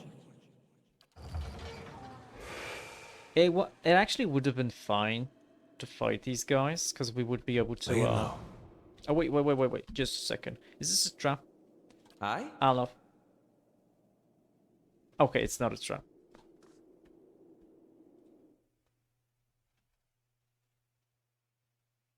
Okay.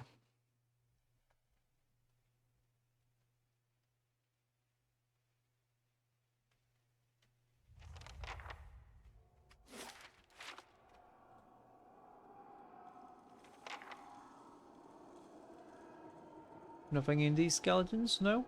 Okay. Oh. We can't hold him off! Fall back!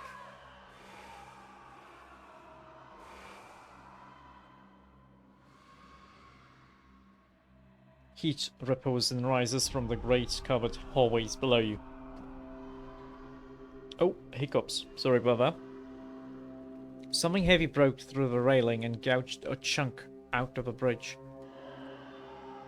Heat ripples. Okay, that's the same thing. Oh wow, really? No. Everyone, we go back here. Turn off AI for now.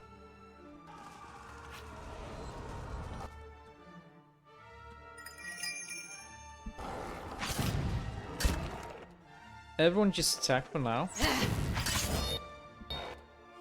Attack here.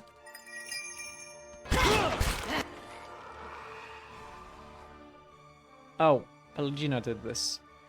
Everyone just stop attacking for now. Your thoughts must flow. My mind feels sharp as steel. Very nice. For now, do this. Okay, everyone stop.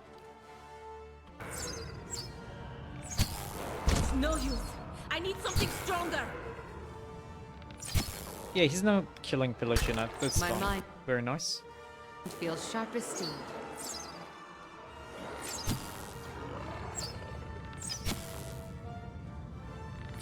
They're attacking slowly, this is fine. And I honestly just My care mind about feels sharp as steel. giving her the kills.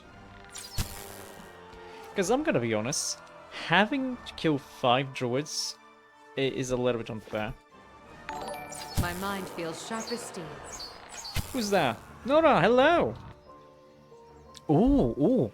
I really know wish this I would game. stop like coughing like that and having a broken voice because I cannot sing like I want to. Hello, I want to do hello, another Raiders. cover, but my voice hasn't been the greatest the past few months. I know that game. You have funnier clips. Yeah, the auto clip player tends to choose like random ones.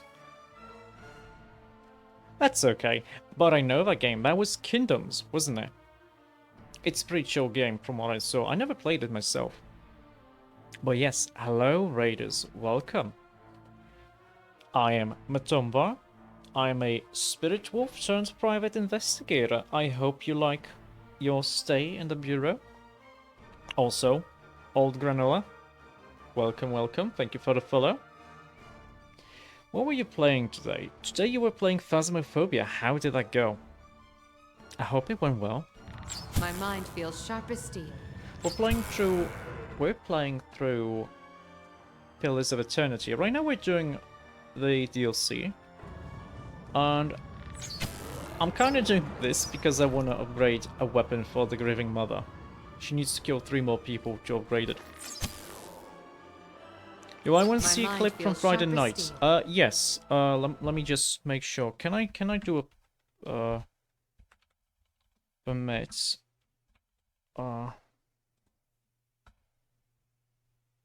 Okay, it should work now. Let me see this. Let me see the clip. You're not gonna see it because I'm. Oh wait, you know what? You know what? I know what I can do. I can put this here, and I can turn this on. Let's see.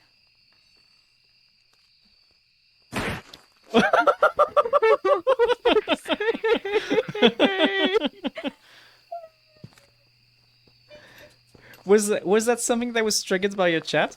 That was good. Why would you do that to me?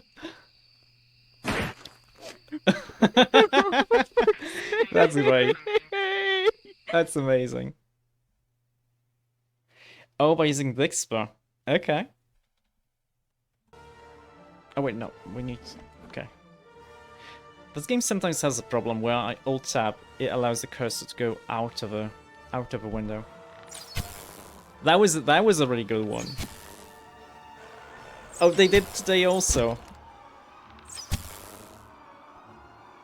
My mind feels sharp as steel. Especially Granola. Granola, good job. Shed no blood. My mind feels sharp as steel. Okay, after we kill this guy, she's only gonna have to deal with 1 more person. I'm Then we're gonna have to upgrade Pelagina. She needs to cause 110 damage. My mind feels sharp as steel.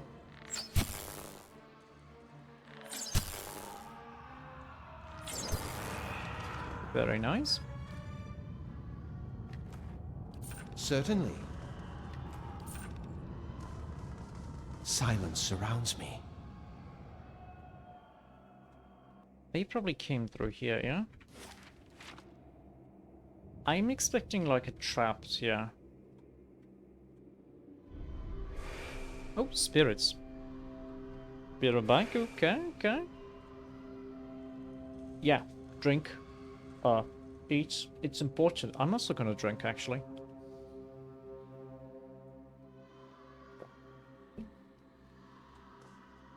Shattered skeletons lie prostrate before the shrine. The work of a moment. We get a lot of gauntlets. Despite there not being like that much of a selection of gauntlets in the game. Don't look back! Don't look back. I ain't gonna look back. Keep running! No, nothing happened.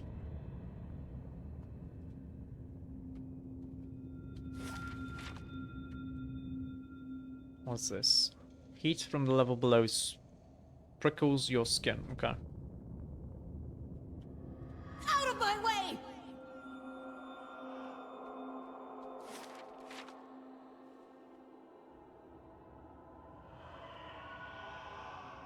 They're coming over the barricade! Skeletons lie crushed beneath enormous Guess sword the barricade slabs. didn't work. Of course it didn't work. An exceptional morning star, okay. Only a few bones protrude from the rubble, and they've been broken like twigs. The wall has been smashed into great jagged shards. Wait, someone sees me here. Who sees me? Losing ground! Someone sees me right now. Here. Huh.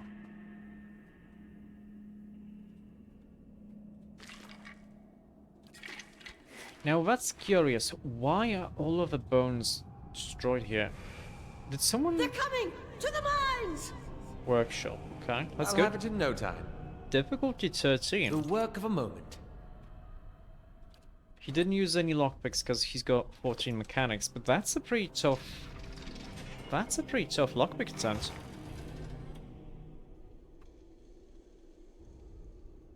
Today you got scared by a lot of memes, like what? What kind of memes? Oh, I misclicked. Certainly. What is this place? Why is it so cold?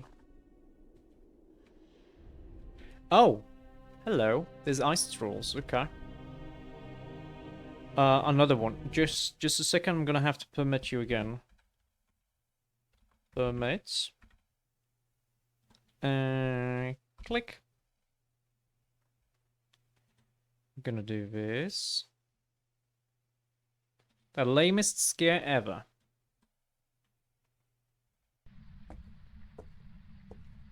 Let's see. Oh.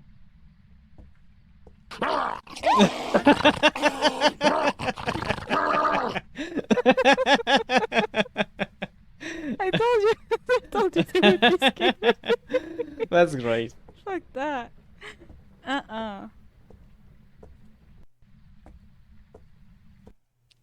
That's great.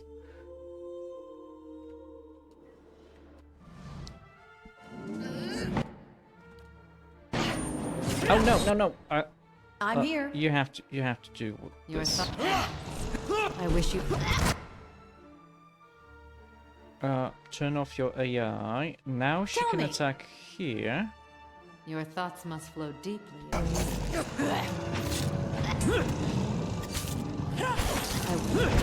Oh, why? Oh, that's rude. That was very rude. Okay, let's do this. Let's turn off AI. Actually, no. Everyone attack here, but you attack. No. Everyone attack this one, and you attack this guy. Pelagina, please do not attack the person you're attacking.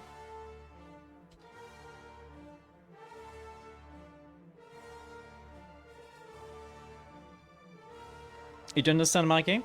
Oh, it's fine. It's on one hand it's very simple because we just smack everything in sight. On the other hand, every character has a different class and abilities, so on harder difficulties, it's helpful. It's really helpful to know what every character does. My mind feels sharp as steel. Wait, did she? No. She has to kill him.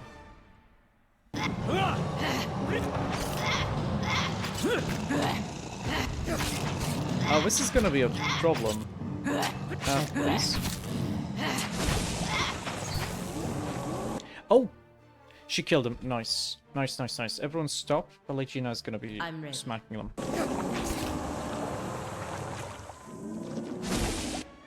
Pelagina, smack him.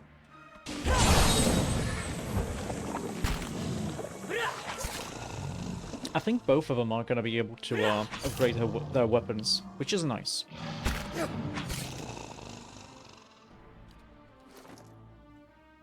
Oh, okay. We're fine now. Just smack him.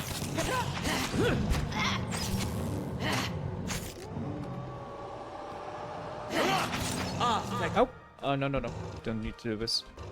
These are trolls, so we need to do fire damage to them to kill them. Rest in the lair of a sky dragon.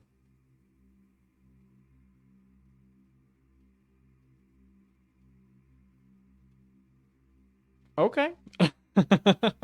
That's a requirement. That is a requirement.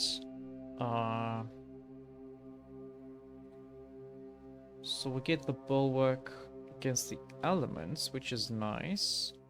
Soul shock, which is also nice. Bonus damage, 10% chance. That's nice. What about this one? Oh, this one's actually pretty simple. She has to either kill 10 vessels, so undead or constructs, or 50 enemies in general. Which means most of the defenders here are going to be vessels. So we're going to be able to do the same thing for Pelagino that we did for Craving Mother. It grants holy power, which is nice. 3 might and 7 resolve. I'll see what's ahead. Stone dial. This thick circle of dark stone is intricately engraved with various strange symbols. A small stone protrusion rises from the center to the outer edge, pointing outwards. Oh, it's like a sundial. Okay. That's unusual. Wait, what did you see? Oh, he saw that thing. Okay. A freezing draft filters through the collapsed wall. It looks as if something broke through from the outside. Ooh, a helmet. Oh.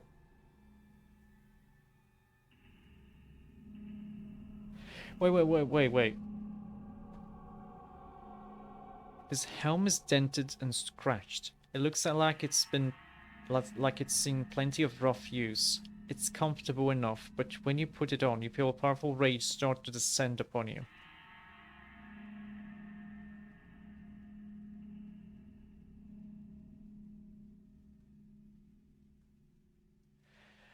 Oh, wow.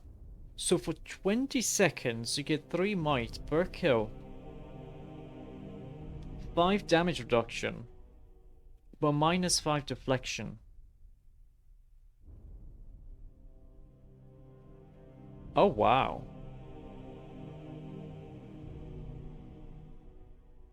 Potentially this is really powerful. Like, we don't really need to use this, because we could give us... You know what?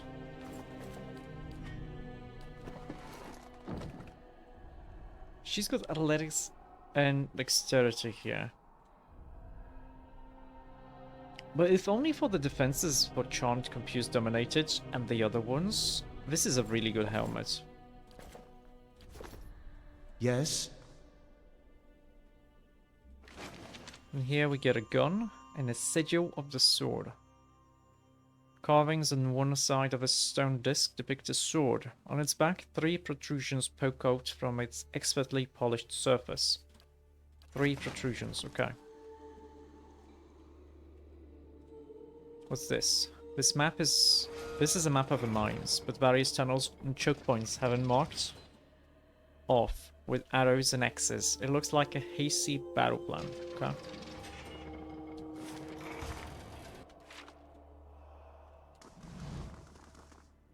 Oh wait, what just happened? Oh, these are spirits.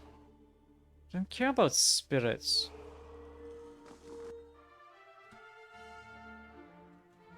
Turn off AI, just go here.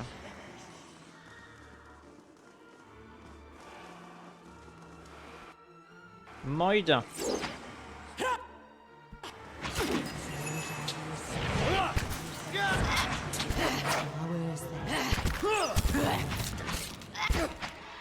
This would be a pretty good fight for Pelagina before she got the upgrade for the sword, because she was supposed to attack spirits.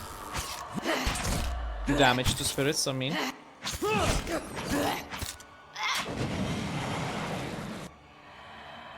Oh yeah, this is funny, but somehow in this game it's possible to knock down a spirit, a ghost, so they are prone and cannot do anything.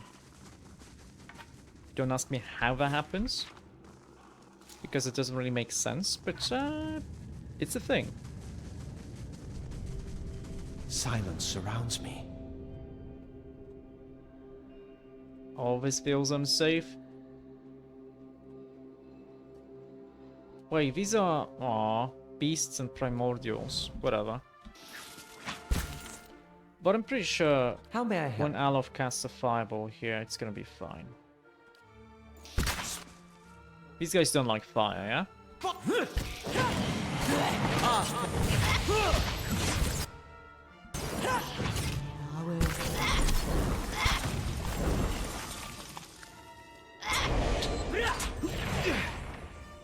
Very nice. Certainly. Whew, good thing I sold most of my jewelry. Now, we have been picking up some Durgan steel ingots.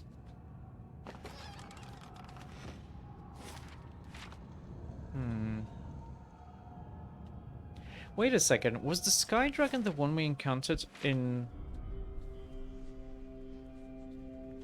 the waterfall? In the Longwatch Falls? If so, that's gonna be an easy thing to do.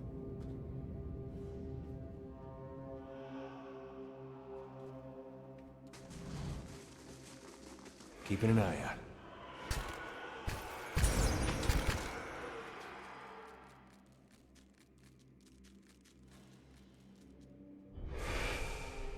Hold them off! Move! Hubbards's gears. They're coming. Uh-huh. Hello, Mr. Skellington. What do you have? Sigil of the Helm. A single protrusion. Okay. The sword has 3, the helmet has 1.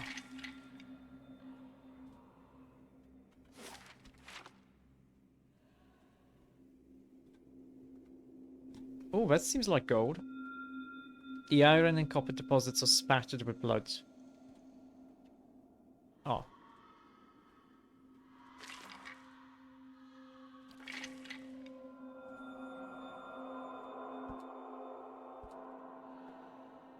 A bit of spirit, that's fine. We're fine.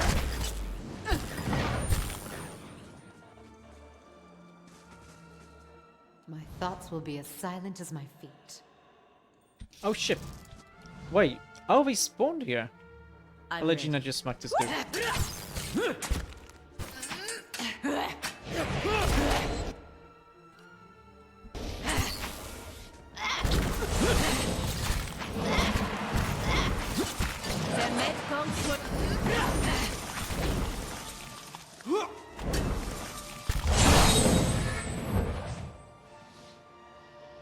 Oh, she killed him. Nice. Nice, nice, nice. It sucks because it's 5 times as much. Like, I don't think it's worth it to try to have her get the 50 kills. Glenfavin's Stalking Boots. 10% damage to flank targets. That actually seems... that seems pretty nice. What kind of shoes do you have?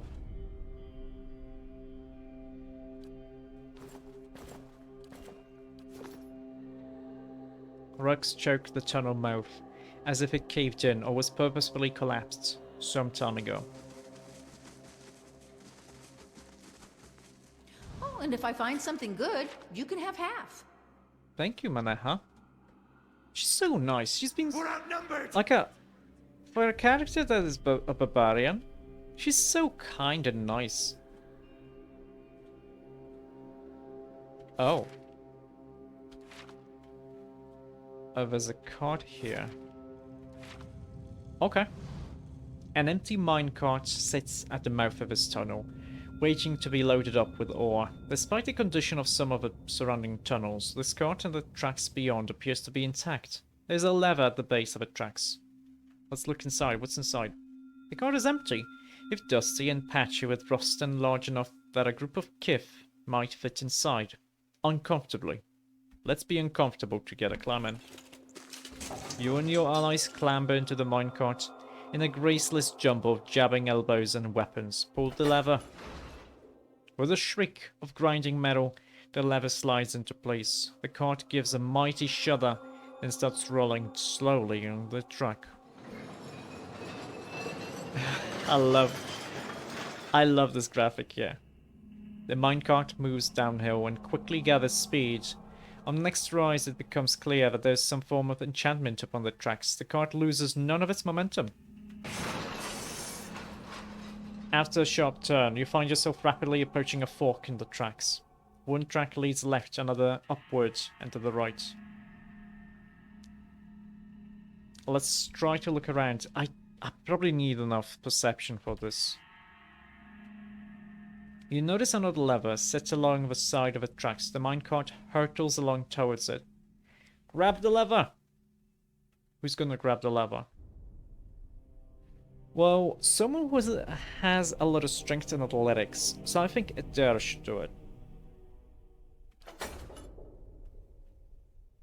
In a show of agility, Adair manages to hang over the side of the cart and grab the lever as it comes along. The lever slams into place, and the impact nearly knocks Adair out of the cart. He's got like 10 athletics, this is fine. There's a grinding noise, and then the tracks shift ahead of you. Just in time, the cart rattles onto the right track. After a dizzying series of turns and twists, the minecart slows, then stops at the entrance to a new cavern. Noise. I'll see what I can find. Ooh, 2 Durgan iron ingots and a sigil of a shield. So, helmet is 1, shield is 2, sword is 3.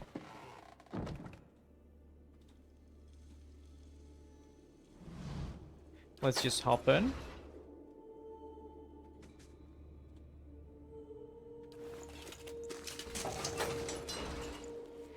Oh, okay, it's fine.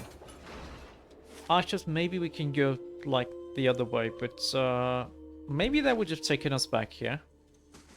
To whispers and shadows. Some spirits. You hear that? Nope.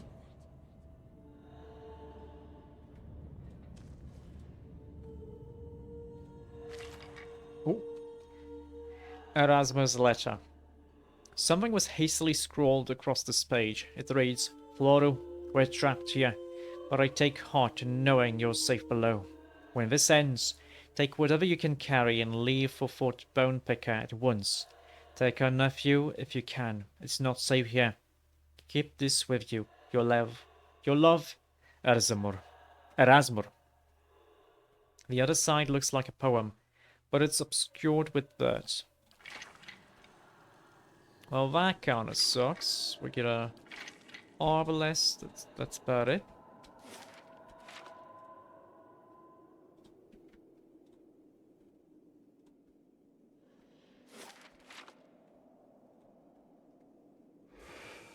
Are we safe here? I don't know. Are we? Quiet.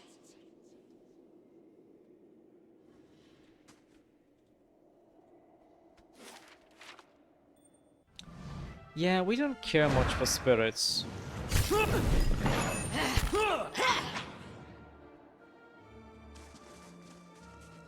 I'll see what I can find. Constitution +3, that's okay, I guess.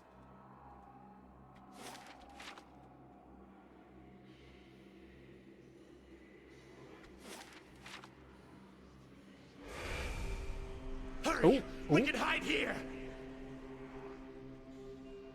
They're going to come for us here, and... Let me do this.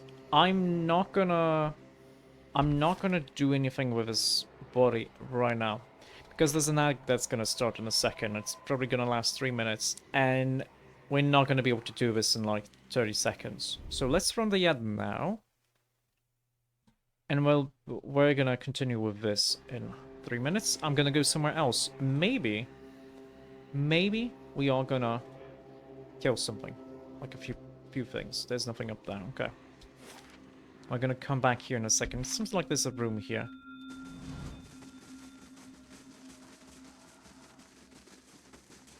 Because if it's just fighting... If it's just fighting... It's fine. But if it's like story stuff, dialogue stuff... There's a pry bar. We do have a pry bar on us, that's fine.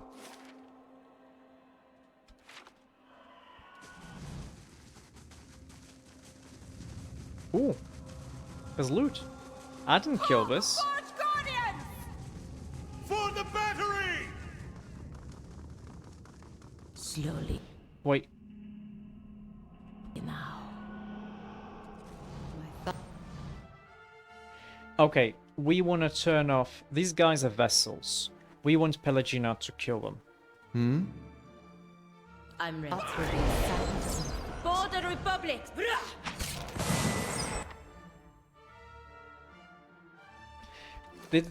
Does this count? It does count as killing. Very nice.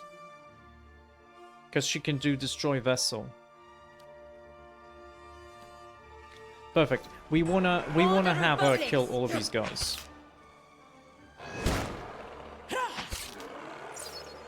Like everyone's attacking my character, which is fine. For the Republic!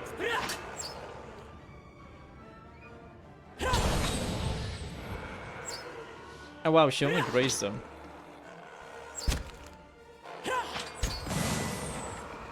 For the Republic!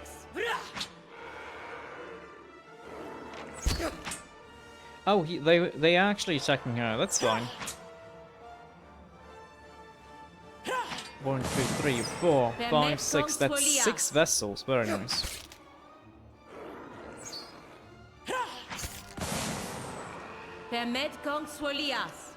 What is the percentage? Oh, 25%. I thought it's like 10%, but no. Every 4 hits, she actually destroys a vessel. That's very powerful.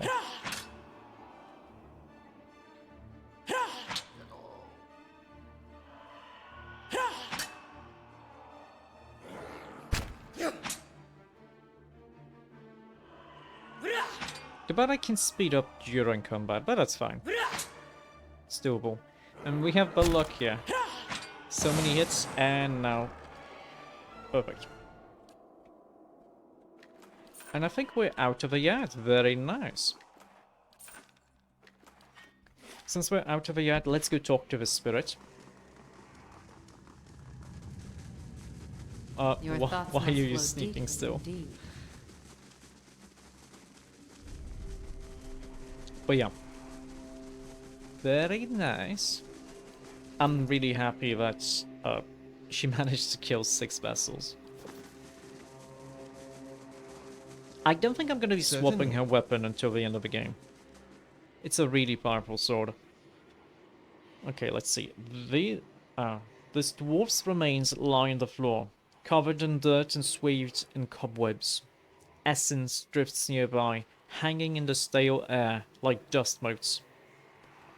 Let's reach out to the essence first. We can search the body later. Oh, I think it's important to reach out to the essence first, because maybe he's got something on him, and he would curse us. It takes a little additional effort, but you manage to gather the floating essence of you to you. You work your way into it and suddenly find yourself immersed in the soul's memory. The shock hits you with an almost physical force. Your heart hammers within your chest. Other Pargranan rush past you, retreating or attacking. It's getting hard to tell. You're running along a dark tunnel, pushing your overtaxed body as fast as it will go. Your heart pounds harder with each step. Concussive bumps echo above you. Each one seems to resound in your heaving chest. You pass the mines and reach the main hall. It's packed full of shouting, shoving, panicking dwarves. Even if you could reach the door at the other end without getting trampled or beaten to death first, something in the fever of the crowd tells you it's already locked. The tunnel behind you rings with screams. You had another dial for the door to the forge below, but it's locked in the workshop. On the other side of the barricade, the sounds of battle grow closer. You race to the mines, ignoring the building pressure in your chest. You scurry deeper into the mines, losing track of your path. The tunnels seem to close around you. You stumble and fall. You try to pull yourself up, but your arm is dull with pain. Even though you've stopped, you can't quite catch your breath. For the first time, you notice a squeezing agony in your chest. Darkness gathers around you. You pull back from the memory, gulping for air. Oh wait, did he get like a heart attack? That could be it. Let's search the body. A key glints in the dirt next to the corpse's femur. As you examine it, the nearby spirits grow restless, growling and fidgeting. That's fine. They're gonna attack me, aren't they? You push the bones aside and grab the key. As you do, you hear screams of horror and fury. The dead Durgan's battery converge on you. Then unnatural teeth and claws bared. Oh, they turned into bad guys. Okay, that's fine.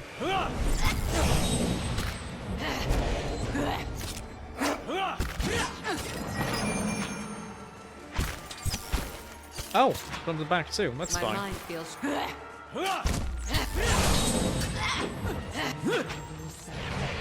Oh wow, she actually got crit. Someone crit her.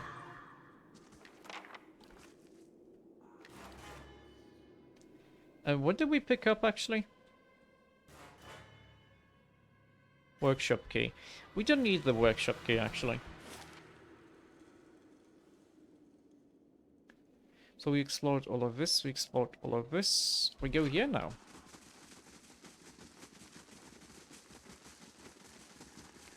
Very nice. Now. Oh, wait. There's actually enemies here?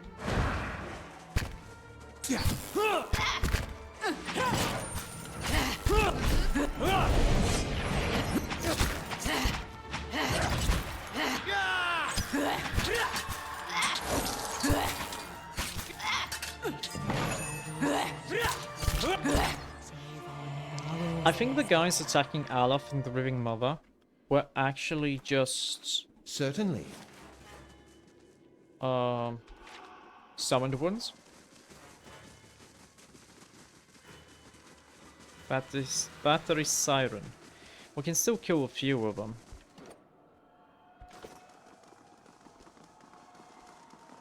I'll see what's ahead.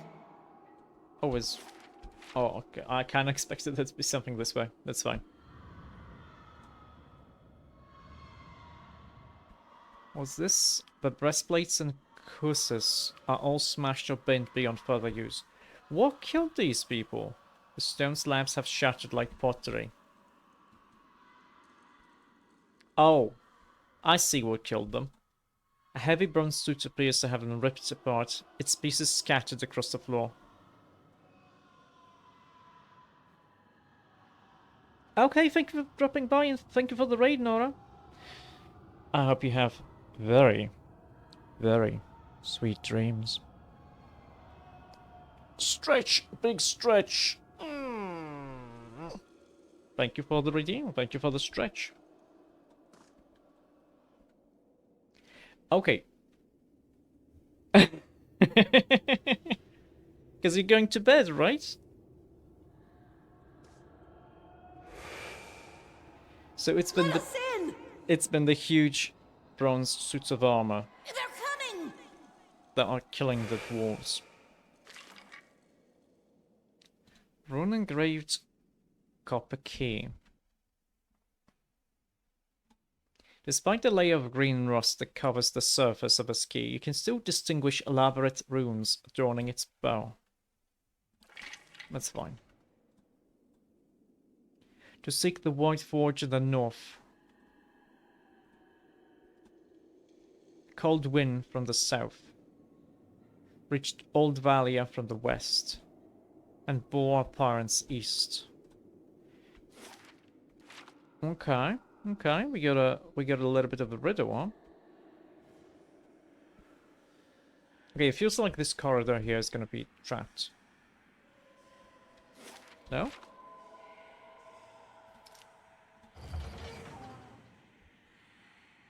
Okay. Blasphemy!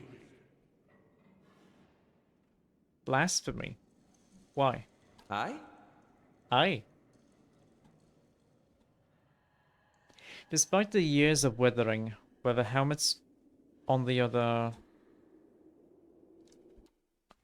Wait, despite the years of weathering, where the helmets on the other armors in the room are plain and lusterless, this one is brighter and more reflective. Meaning, most likely... Oh? Oh? Oh, I see, I see, I see. So first we do the helmet, then we do the shield, and then we do the sword. That's the riddle. A circular depression carved into the stone sits below the relief of a dwarven warrior. The armor-clad figure stands over a defeated enemy. Let's inspect the carving. One hole punctures the bottom of the circular depression. Its edges seem worn, as if something had scraped against them. The sigil of the helm had 1 spoke. Shield was 2, sword was 3. You hold the symbol in place, matching its protrusions against the hole and holes in the circular depression. They align perfectly. A gentle push is enough to slide the symbol into its receptacle. You hear a faint clicking sound behind the stone wall. Shh.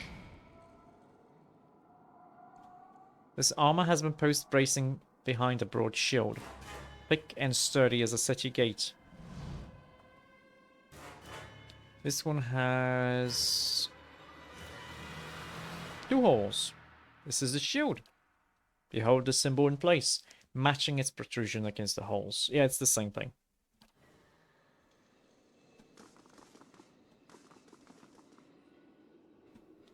And this one is the sword. Eyes open. Oh, what is this? A hole bores into the stone. Its edges are blackened with, and gritty with soot.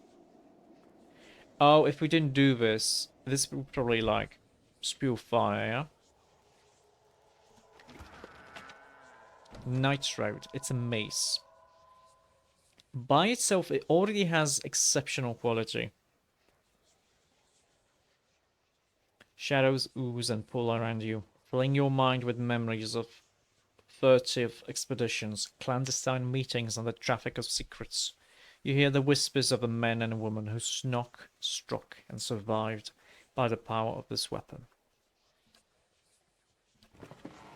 Wait a second, there, a noble weapon is a mace? It is. We have a weapon for Adair. Treasures. Yes? We do have a weapon for you. So let's see. Damage resistance bypass, it's fine. The accuracy here is kinda offset by this. It's a shame that you lose the damage bonus here. And somehow... Oh yeah, the 15% here also. But I do feel like the Night Shroud is gonna end up being more powerful. Wait, only a rogue and a priest? What? Aww, I didn't realize this.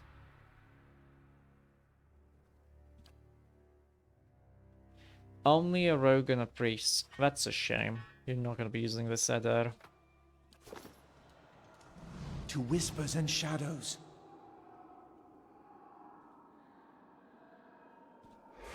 You Wait a second, are you vessels?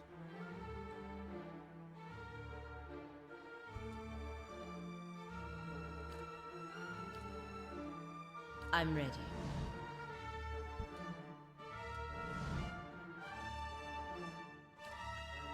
Profane Abidon's sacred ground.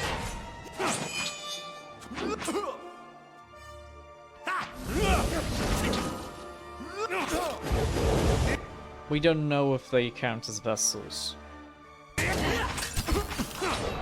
Honestly, they probably don't.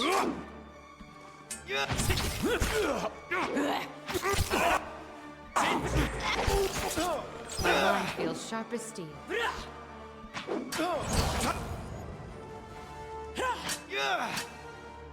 Finish. Just do this, it's fine.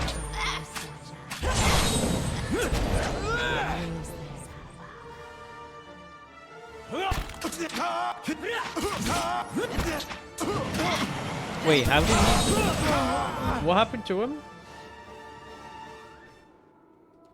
Oh, I guess I didn't notice that we... Certainly. I guess I didn't notice that we kinda dominated him.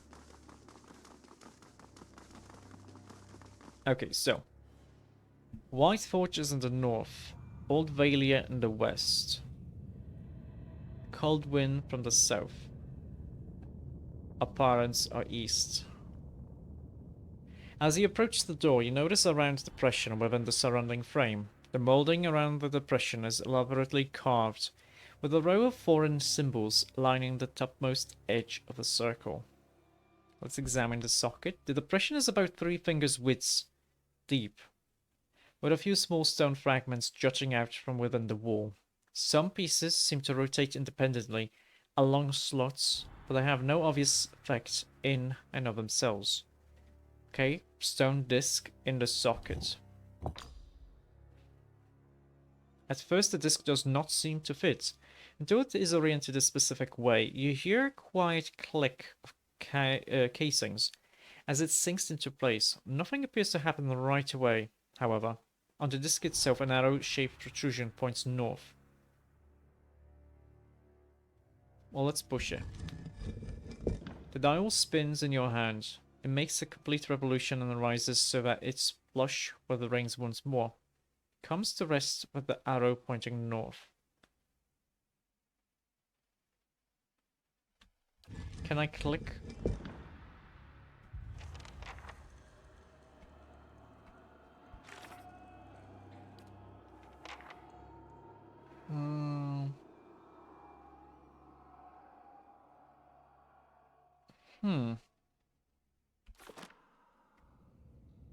I don't think we've learned this.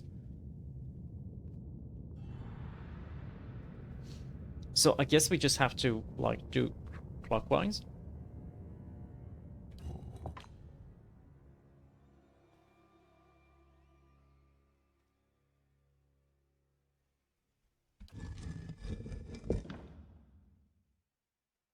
No, I think this is just, if we push it, we reset it.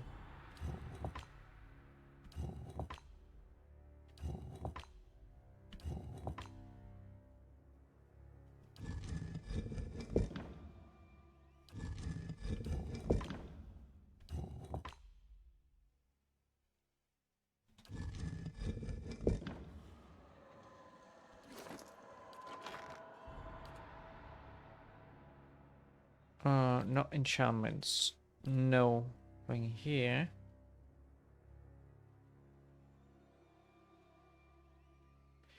Documents.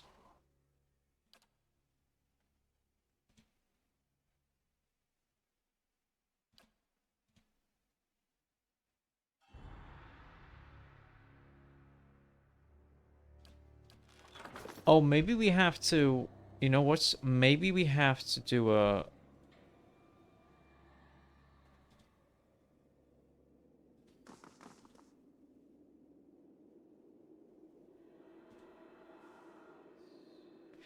as a cold wind from the south. I think we're just supposed to make this into a proper sentence. So a cold wind from the south reached Old Valia in the west.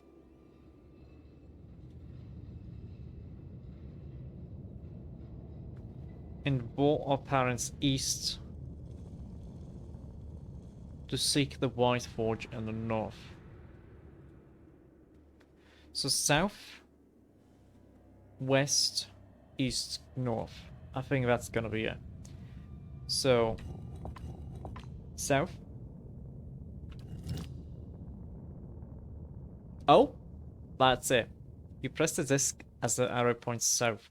You feel a satisfying thunk and notice that the dial has sunk a fraction of an inch into the depression.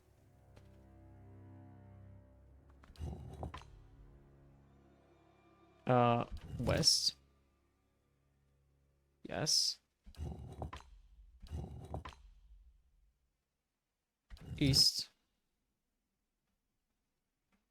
Uh-huh. And north.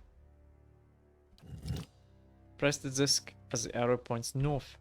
At first nothing seems to happen, but after a few seconds have passed, the disc recedes deeper into the socket.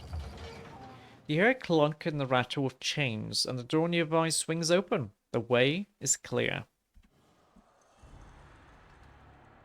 Very nice.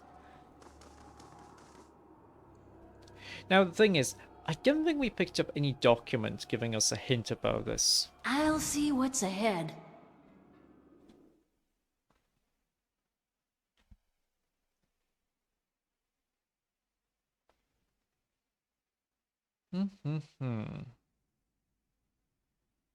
The only hint was the text itself.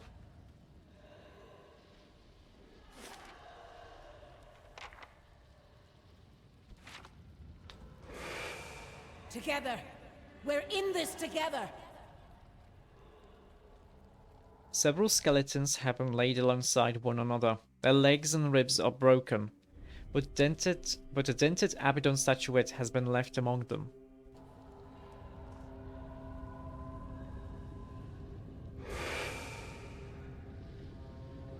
Another one of the golem bodies. I'll organize the troops to guard the stairs. We can hold them off for a while. Uh-huh.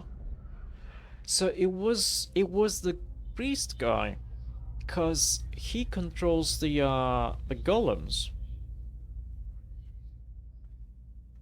And he did mention that he's gonna send the golems after the arms warden. Vazel's repairing the Guardians. Ilune's preparing for the... Wait, Exandra is here?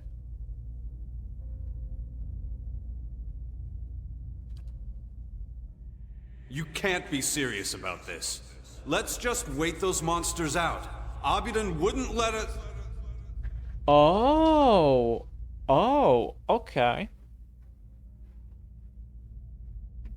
All this time I was actually pretty sure that what's gonna happen is they fought amongst each other. But that's not the case. They fought against the against monsters. What monsters? Abaddon rewards earnest work, not begging and cowering.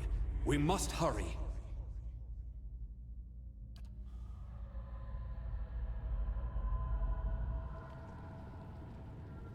So are these... Keeping an eye out. Let's quick save quickly, because maybe something bugged out. It seems like we can look at the body of the construct here. But I'm not really 100% sure if that is the case.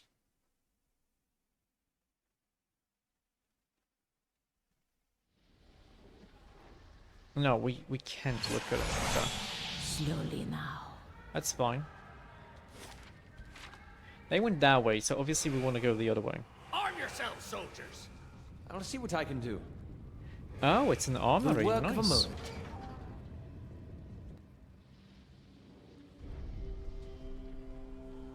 And no traps? Okay. Ooh, attack speed. Let's give it to you.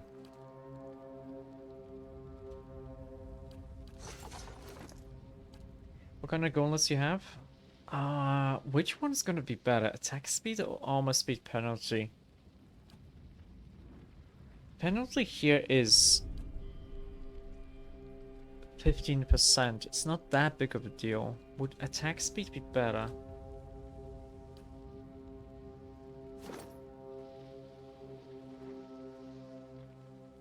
She's getting 3% here.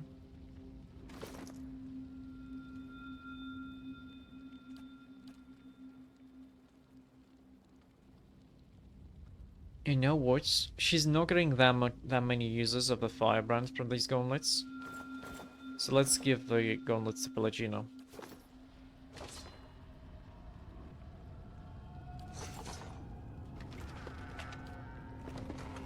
We're fine.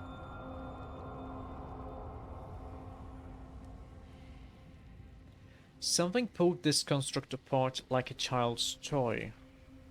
Okay, so the plot thickens. At first I was sure they were fighting against between each other. Then I thought maybe it was the golems killing them, but looks like the golems were also killed by something. We'll give ourselves for the battery. Don't close the door like this. The records are here. Keep searching. Curate. Is this safe, Curate Loon? No, it's necessary. It's not safe. But Grunen histories lie open and abandoned. Some are missing pages.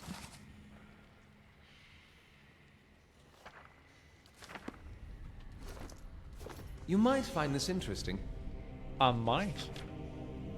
I won't though, because I kind of don't really care about using scrolls. Annals of the Pargrunen. It was in the time of Edrahil, the sure-footed, that we came to Cleaban Raylag, an ancient place of the builders, as the locals call them. It was a marvelous sight, adorned on mountain framed by a pair of ghoulish aspects. Through some exercise of trickery or cunning, Edrahil was able to gain access for our scholars, that we might observe and record what lay inside. We discovered a foundry of sorts, the like of which neither we nor our distant brethren had seen. Through careful observation, we surmised that the ancients had used this place to extract souls and transfer them to suits of armor, delicate and challenging work. Yet the scale they had achieved left us humbled and astounded. Perhaps most remarkable were the golems' living suits of armor, powered by essence. We lost 2 of our fellows when the creatures caught us unawares, but once we'd subdued them, they proved quite fascinating. All too aware that our hosts would never again allow us, nor other curious travelers, to visit this place, we took meticulous notes and measurements of all we saw, forsaking bread and sleep until the work was done. We reported all to Edrahil, whereupon he praised our work and urged us quickly forward. For if such a place lay abandoned in the forests, who can say what other mysteries gods and kith have left in this strange and wild land? Huh. Torn scrolls and books with broken spines litter the floor below the shelves. So they went to Cleaban Raylag for some reason. These are just spirits, we don't care about them. Oh! But this is a... Oh, no. Ah, shit. Everyone turn off your AI. Go here. I'm ready. Only Pelagina stays here. Because these are vessels. We just have to wait for her to do thing. Border Republics! Smack him! Kill him! After she kills these guys, she is gonna be able to, Nice. Permet comes Folias. Yes. Wait, let's sit myself here. That way she gets bonus. From a shield, from other stuff too. Come on.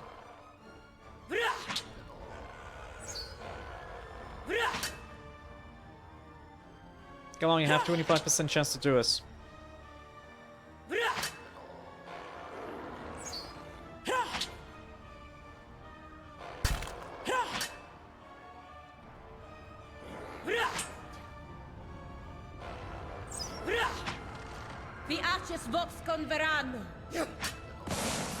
Nice. Very nice. So she upgraded her weapon. Oh. Really? Be revived during combat 5 times to unlock the next level. That's kinda bullshit. If you ask me. What? You have to be revived? That sucks. We can still do this. It's gonna be simple enough. And what do you get? It was so exceptional. It got Divine Mark, which is 10% chance on a hit or critical hit to do an additional 40 to 50 burn damage and lower the deflection. And it's got 15 points more accuracy. That's pretty nice. Uh-huh. That's okay though. We can work with this. Certainly. It sucks, but we can work with this. Nothing while I see. I'll have it in no time. The work of a moment.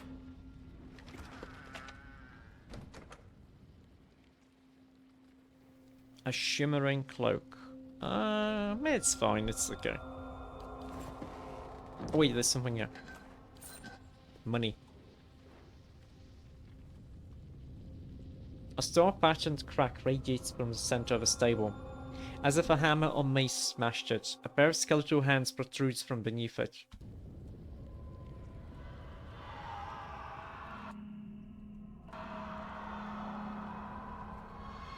Okay, this is gonna be dumb, but in order to do this, we actually don't need this ring. This also just gives us, wait, 2 white?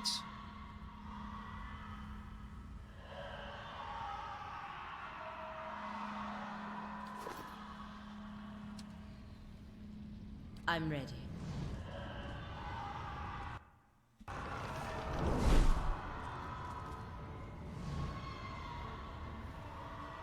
This is gonna suck, but we have to let her be killed.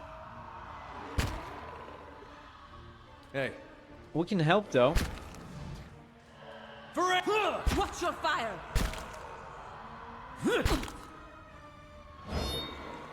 Watch your fire!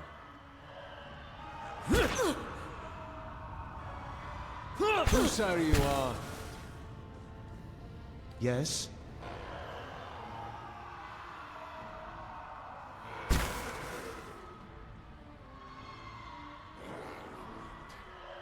Hey. Leave it! Look out, Paladin! Hmm? None shall Hey. Stop us! Smack her there. Smack her. Watch it with that.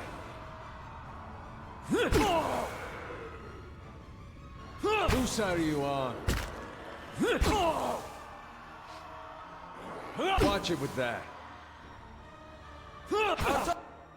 Hmm? Yeah. Let's do this again. None shall Okay. I'm ready. I'm hoping this counts. Yes, it does count. Very nice. Hey. There, just smack her more. Stop us! Hey, do you mind? Hey, do you mind? We can do this once more. I hope. watch your fire!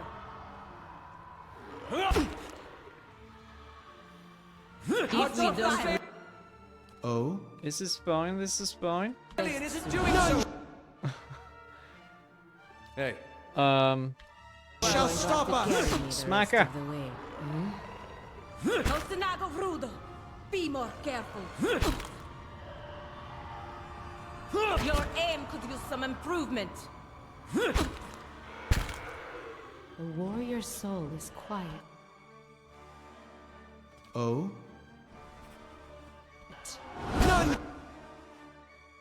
A dead smacker! Shall stop us! Don't go Hmm? like this, Palagina.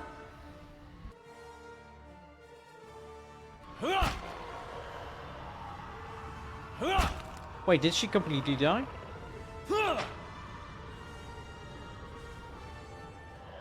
No, she didn't completely die. I'm ready.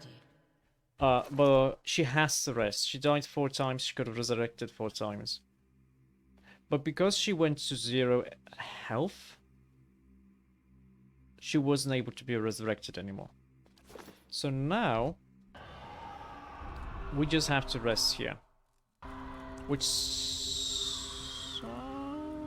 it's fine, we still get the bonus. We still get the bonus. Perfect. So now we just need to fight one more time. Preferably with one person. I shall be discreet. Against a single enemy.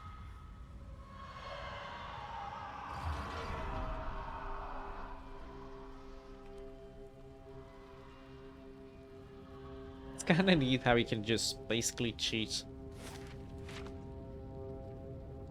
these requirements. Fetch our best armors. They must stand up for the heat. I wonder what this is. Right What away, is Master that? Vaso. Some supplies, that's fine. I wanna That's see an what I easy can do. lock. I want to see what I can do. Easy lock, but a little bit more difficult trap. It's got an Adra sphere. The sphere has been shaped from a solid piece of Adra. It's covered in intricate stylized etching to give it the appearance of an eye.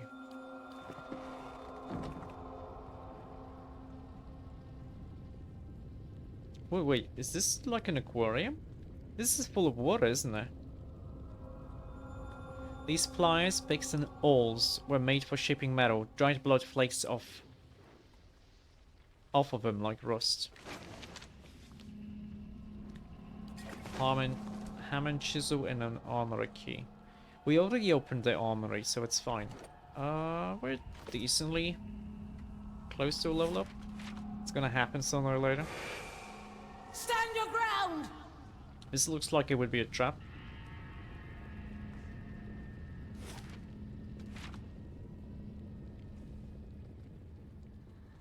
A hole bores into the stone. Its edges are blackened and gritty with soot. We'll stand ready, Commandants.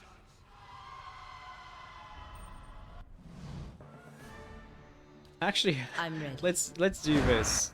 This is dumb, but we're gonna have that attack Pelagina. And everyone else is just gonna start murdering.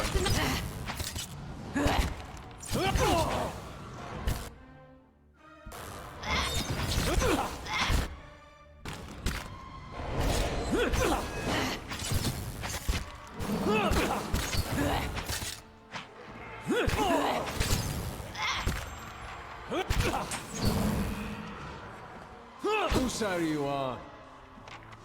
Come on, Paladin. Come on, Pelagina, wake up. Hang in there.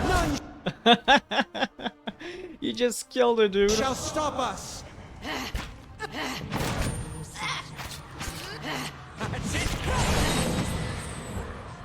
That's fine. Oh, she got the upgrade. That's the last one. So let's see. Oh, I think he got upgraded to superb, I think, yeah? Revive the fallen once per rest.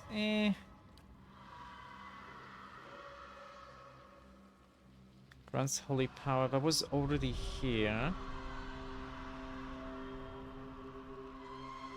Yeah, so It got upgraded to superb. That's 100% because it got put below the divine mark.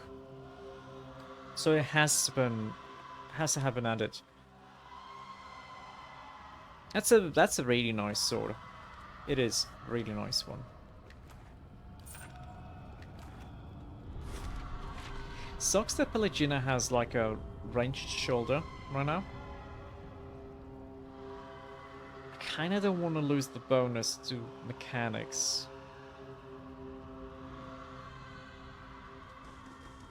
We'll see how it is. We'll see how it goes. Abidan, guide us.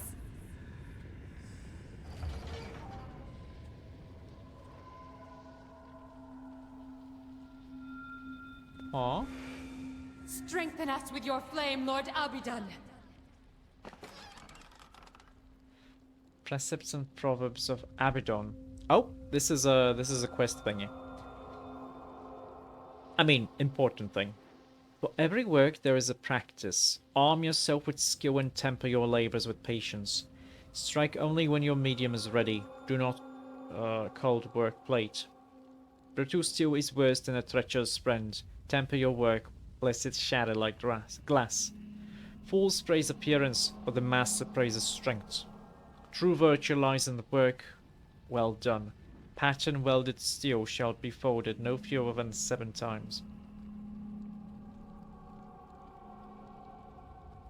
The finest smith cannot shape poor metals. Set your hand to steels that have been properly treated with charcoal. Like a room full of discord is a forge with uneven heat. Do not let it pervert your metal. As the blows of a hammer speak to the steel, so the color of the steel speaks to the smith. Like a babe is heated steel, fragile and easily corrupted. Handle it gently, lest your haste twists and warp it. Okay, hello, happy 6 months. It's almost 9. Hello, how's it going today? Hope you're doing good. Hope you're comfy and warm and work was easy and... well, there was no accidents. Do not neglect work that lies hidden and unseen, for a shoddy tang can break the blade. You're full of comfy and I'm watching you. Thank you. Being comfy is nice. Wait, where did I stop here? The wise smith works carefully and anneals but once. The careless smith weeps to find flaws after the steel has been hardened and tempered. As a blade draws in multiple heats, it works. As a blade drawn in multiple heats is work done in its proper time. Oh, okay. That was a weird structure to that sentence. Temper us for the crucible. Hey, we got another eye and another ingot. Very nice.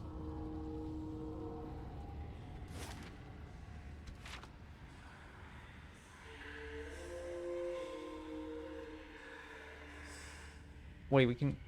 oh, we can go here. Okay. At first I didn't realize we could.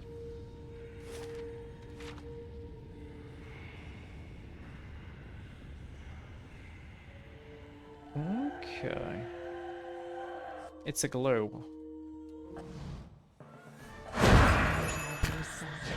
How may I help?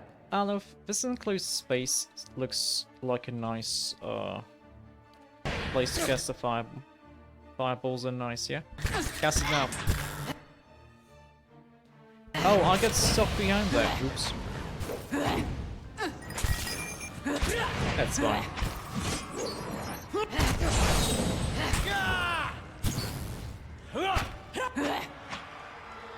Finish them! Perfect. Laying low. I'll have it in no time. The work of a moment. Area of effects. That's fine. Let's see. What are these? The corners of a tablet are chipped, but it's otherwise in good condition. It reads, "We plant ourselves in a strange and wild land, but remember, well, our roots. Though we are distant, Noah still is kin. We who stand shoulder to shoulder alongside the oldest of Kith empires send you forth. Honor us as we remember you.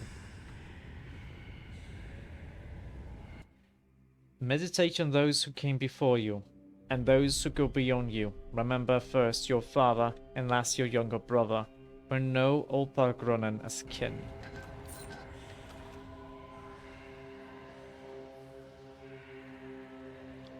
Though our towers of stone are surrounded by gates of coral, we are Pargronen still. Write our names in your halls and in your hearts. This gilded globe has been crafted with exquisite detail. Mountains of hammered gold rise over mirror-smooth seas, and the rivers that carve the continents are as thin and neat as if they've been carved with a razor. 3 perfect sapphires mark locations in Rauatai, Old Valia, and the Living Lands. The bronze band that circles the globe is inscribed with 3 repeating lines. Remember all Pargronen, from the oldest before you to the youngest who follow you. Let's examine. The rounded sapphires are just large enough for you to press them with your thumb. You test them and feel some kind of spring-loaded mechanism beneath them, but you can't determine anything further.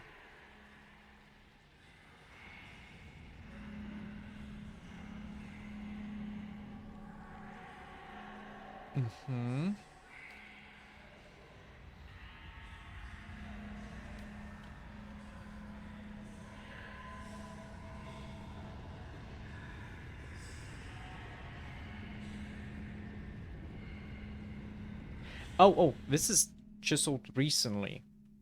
A coral. Okay.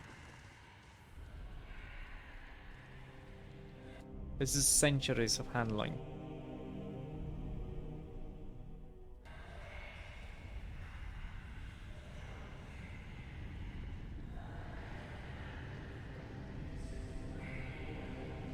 Okay, so this is the like the earliest one. This is the middle one, and this is the last one. Coral. So Rauatai is gonna be the last one.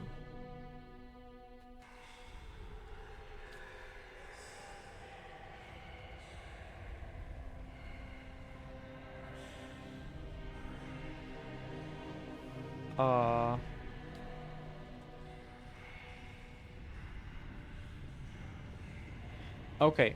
Old Valia.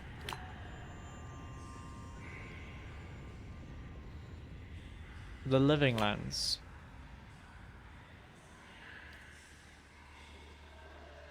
And the Rauatai.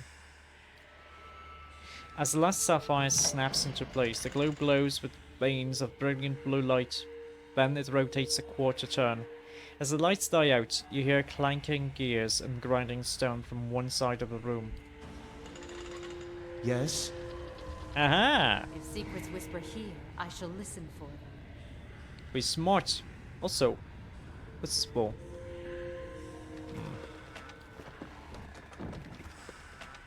Oh. Water Wisp. What's this?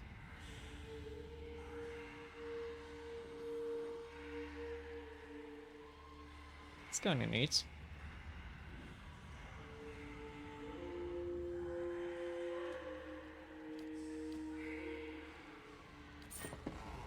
Like, I'm not gonna be using it, but it's neat.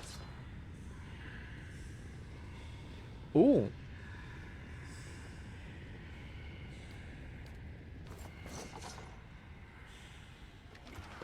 Spell damage multiplier.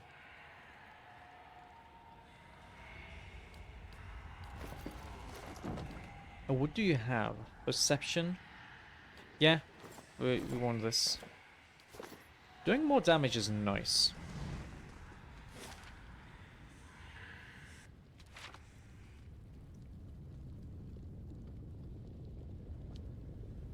Let's go this way now.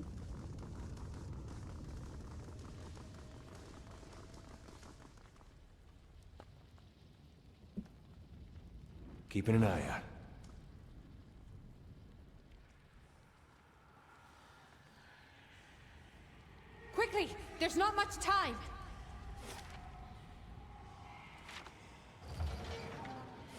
This is the big forge area, I think.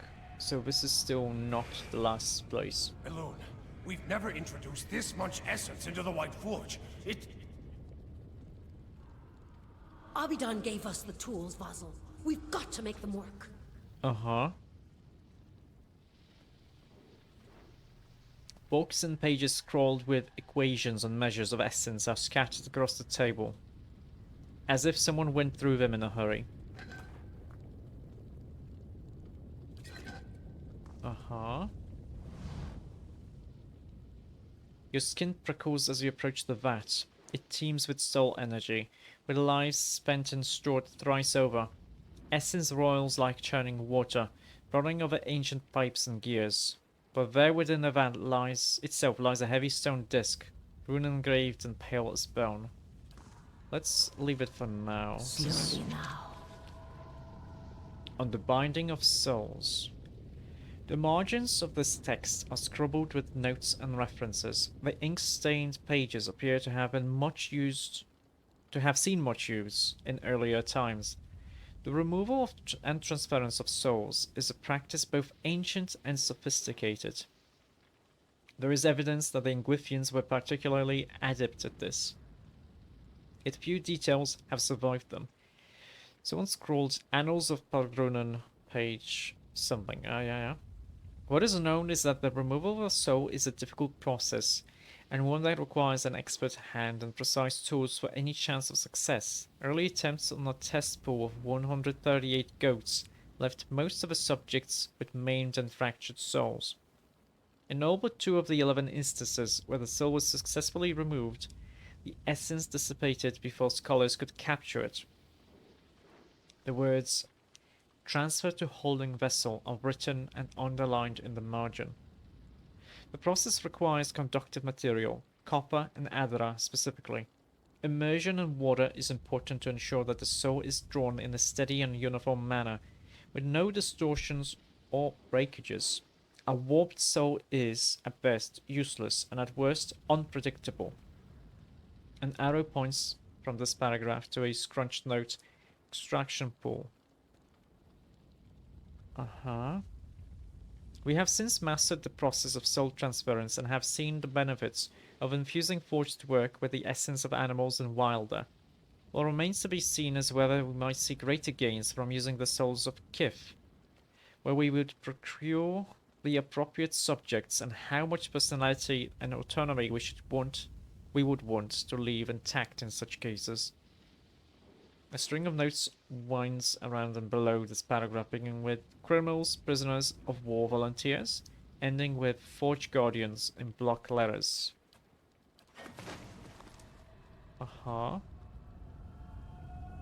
The work of a moment. Now, question is, do we want to do this? We have 2 of these Adra spheres. We also have 7 pieces of Durgan iron ingots. Oh shoot! I forgot to give her back her armor. Well, let's reach for it. You feel chill run up your arm the moment your fingers brush the disc's surface. Whispers erupt from the stone around you, and out of that chorus rises a single steady voice. Stop! These methods belong to us, to the Pargrunin! What is this? Years of toil, the pride of a generation. You would steal from us? From the Abidan himself. You will regret your trespass. You hear a grinding, clicking noise in the hall. Something moans and snarls outside. But I did get the disc. Oh, and if I find something good, you can have half.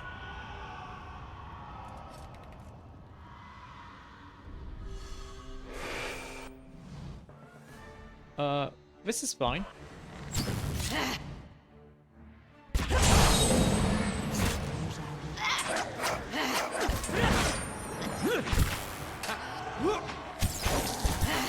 Oh, I actually got stunned for a second there.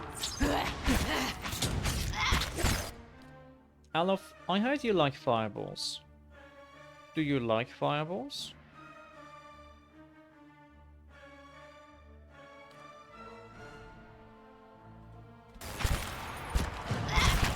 Wait, did you not cast a spell?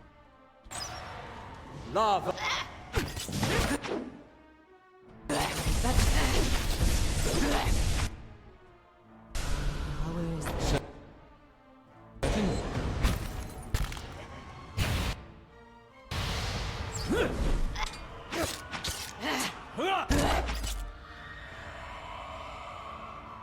We're good.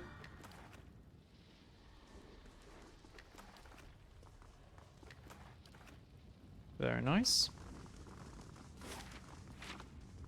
I'm pretty sure we needed the disc. Be cautious. Be constant. Chests. We do have a lot of Durgan steel.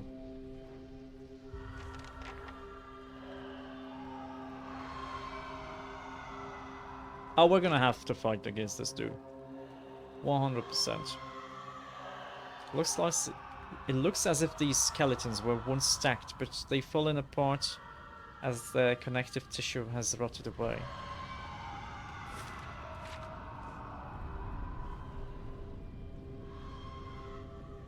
Yeah, we have 2 of these guys at least. Fine armor, searing flames.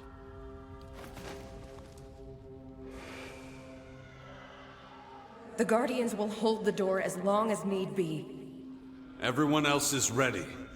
So few of us remain.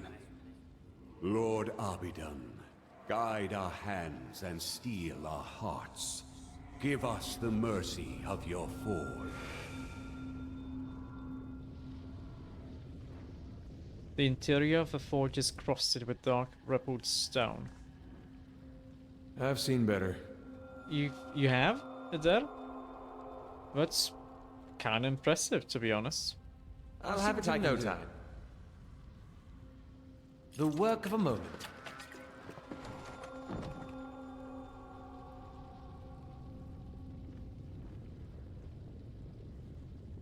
Oh, and we can go up from here, yeah? Yeah.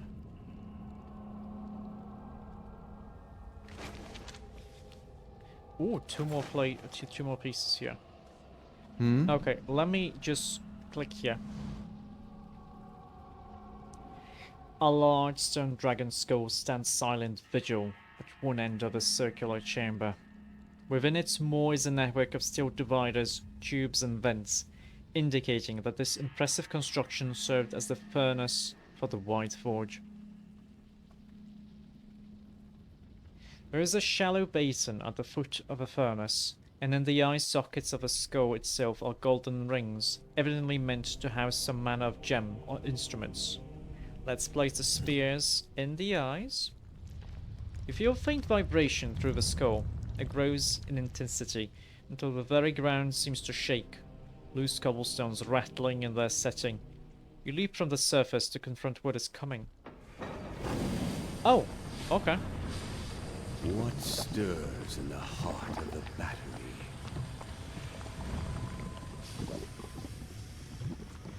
Okay. Place another sphere into the right socket. You climb into position and carefully set the other sphere into the golden ring at the center of the skull's eye socket. The sphere fits perfectly, and as it drops into place, a peculiar burst of energy ripples outward from the dragon's eye and through you. The air shifts almost imperceptibly around you. The other sphere you have placed suddenly blazes with an orange light, fading from a blinding brightness to the vibrant glow of a campfire. A thin smoke rises from both orbs, and in the depths of the furnace you think you hear the rattling of machinery.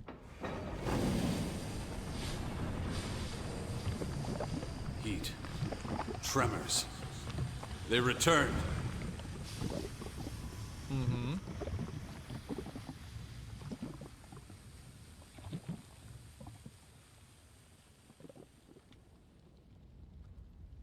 Oh wait, I also want to examine the forge. What's this? The dragon skull gazes down upon you with a burning red gaze, its eyes restored. In the basin at the base of the furnace, you note a rectangular gap, as if something once sat within. Let's place the stone disc there. You place the stone disc into the basin and find that it fits perfectly within the hollow. Before your eyes, the disc turns of its own accord, rotating this way and that before finally sinking into position. From deep within the furnace comes a startling metallic screech, as if some hidden mechanism has come to life. From the vents around you rises hot, stale air in the glow of rising fires. A gust of hot air erupts from the stone dragon's maw. Molten ore drips from the basin and dark billowing smoke begins to gush from between the skull's fangs. You hear another rending shriek, but not of machinery. Around you rises a chorus of howls, bodiless voices raised in rage and despair. Ah shit, and that started. Well, hopefully this is gonna be a fight. Remember yourselves, Pargrunen! Defend the battery! And not yeah, it's a fight and not a... Be cautious. Be constant. This is fine. Let's have... Lead the way. Let's have you attack here. I'm ready.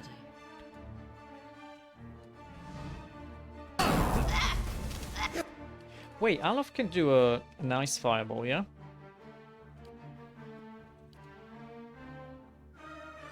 Oh, you know what? This is perfect. Hey. Yes? Yeah. I don't know who attacked, but that's okay.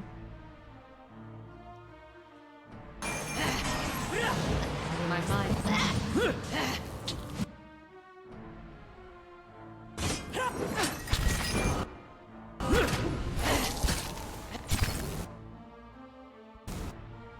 Yeah, attack this guy.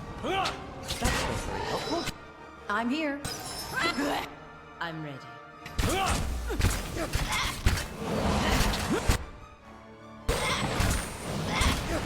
We're good, we're fine.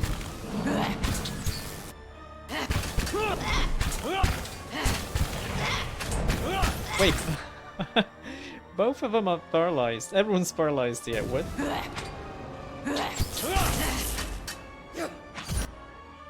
You actually smack him.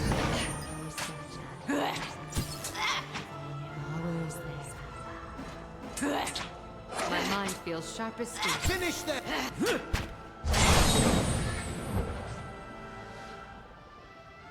Very nice. Certainly. Is there still some fight going on? Oh, I'm sure there's still someone there. Because we killed 3 of the constructs.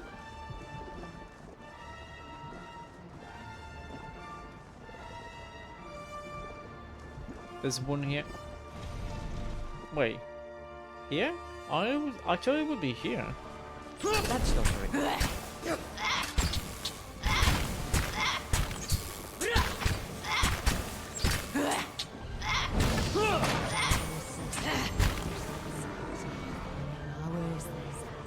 Okay, very nice. Let's loot. Nothing too amazing, unfortunately, but that's okay.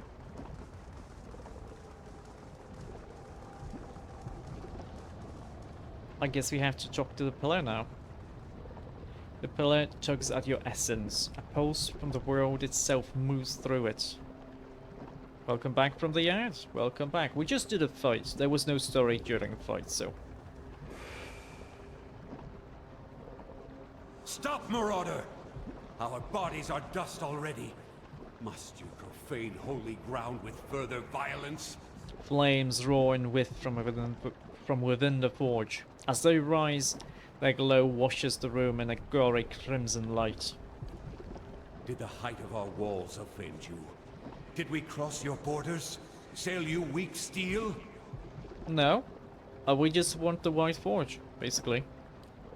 Tell us, why did you invade our fortress?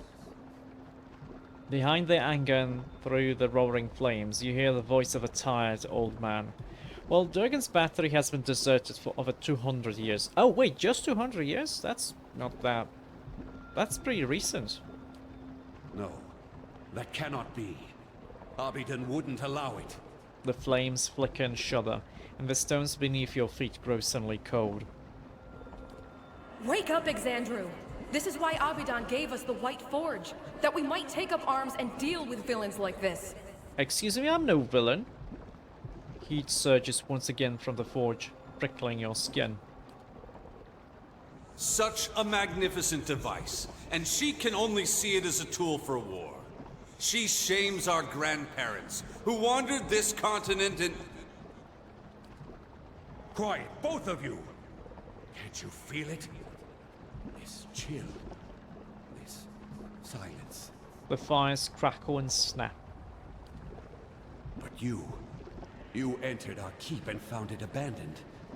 Ruined. What happened to us? Oh, the thing is, I'm too stupid to actually figure out that something attacked you. So, well, the stories say that you fought among yourselves and destroyed one another. We fought, yes. But only with words. Ideas. Yet it was enough. Our divisions left us unprepared for what came next. Well, what did come next? I'd never seen anything like them. Twice the size of any ogre, and positively fearless. Oh. They were... Ogres killed you, okay. Eyeless. Yet no matter how hard we fought, or how deep we hid, they kept coming for us. What were they?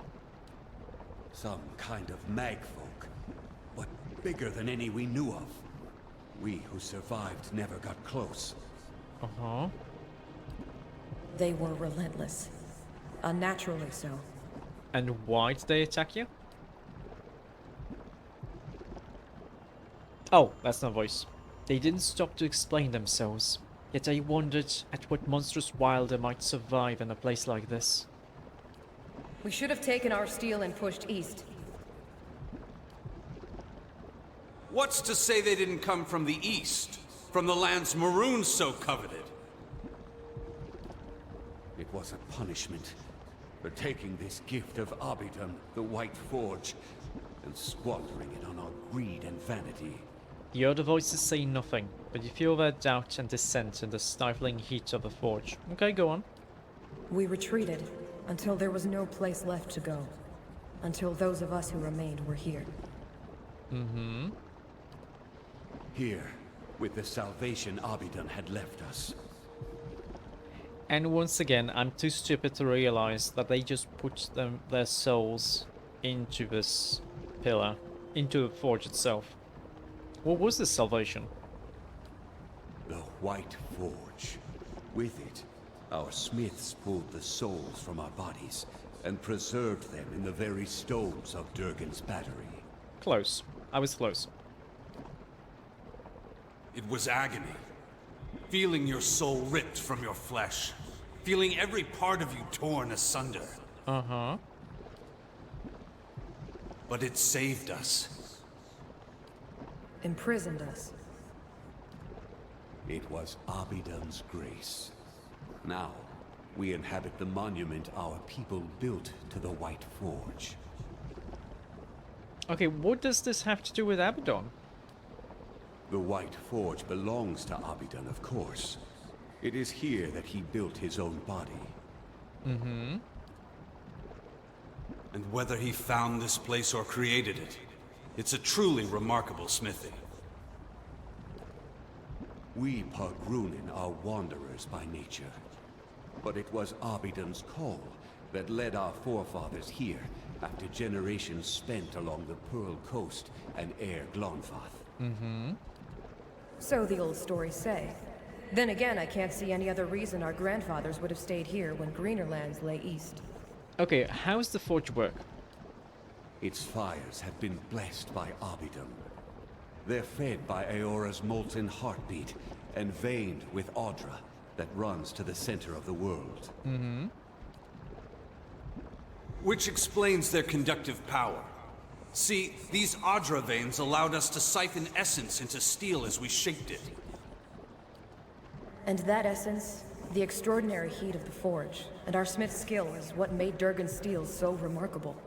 Mm-hmm. So now you're here, bound to Durgan's battery, huh? Stuck here, you mean? With all the others who sought to escape the Eyeless.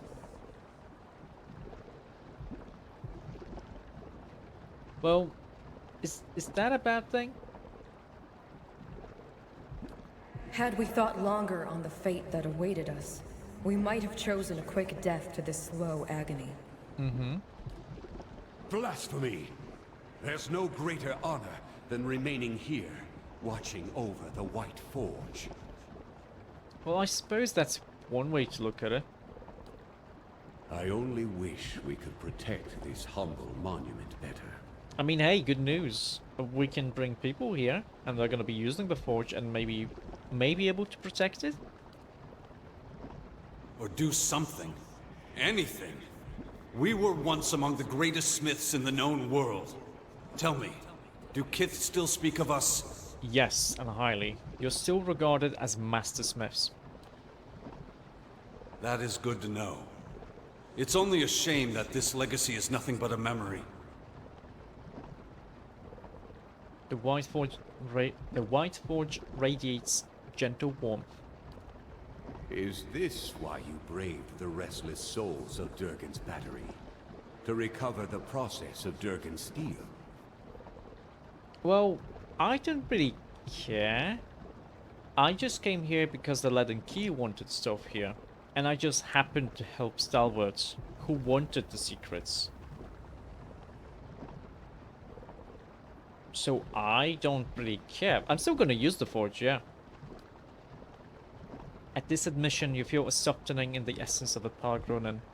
In one moment, each soul and fragment is distinct, and in the next they form an indistinguishable host. You perceive them as a school of fish caught in a tide, a flurry of snowflakes in the wind, a pantry full of fragrant spices. Then I hope you're satisfied with what you found here. I guess? At least you get to leave this place. But it was good to be remembered. However briefly.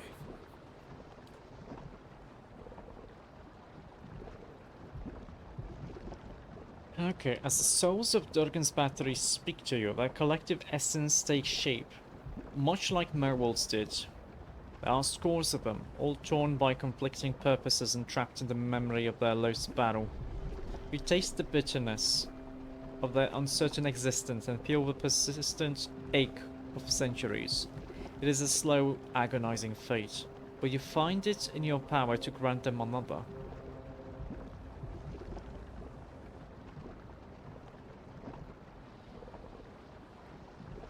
Oh.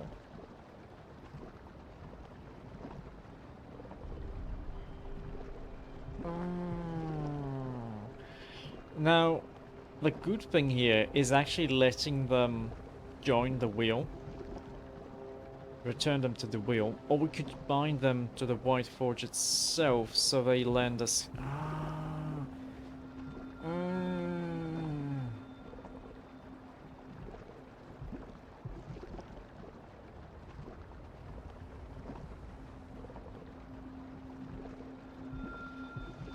I'm gonna go with a probably not optimal route and let them join the wheel. You perceive the tenuous connections between the souls and the battery. As you sever them, the souls cry out, some in relief and others in rage. Pressure builds in the ether, which swarms with essence and energy. You cover your ears and grit your teeth against the devastating hum that builds in the core of your soul.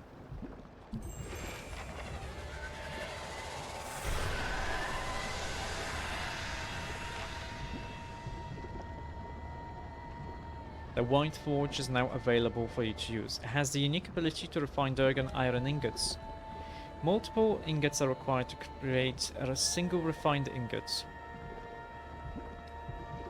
After refinement, these ingots can be used at any time in enchanting recipes to augment weapons, shields, and armor with Durgan steel.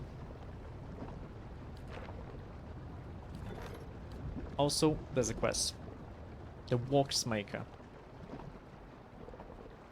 In the southern Aedir province of Maganon, The wizard and inventor, Galef spent decades creating devices that could mimic magical effects and properties. His fellow wizards viewed Galef's work with disdain, but one area of research intrigued even the elitists. A device that could replicate entire magical objects. The key to Galef's research was an enchanted mold. When Galef died of old age, his remote workshop was eventually plundered by Southern barbarians, who had been sacking the province for years. All of his work was believed to have been lost. Recently, an anonymous patron has been inquiring across the Eastern Reach for aid in recovering some of Galef's research notes, using leads that were discovered by unknown means. Let's send the devil.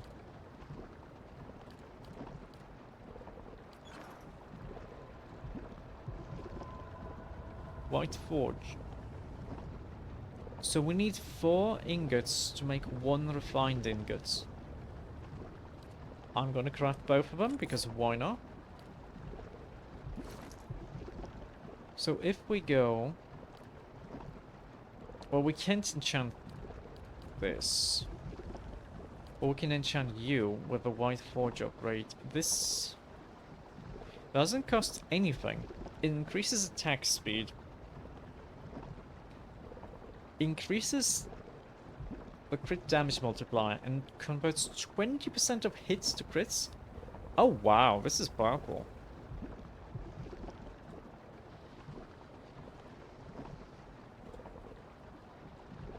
This is very powerful because he already has them. Okay, yeah, we're enchanting this.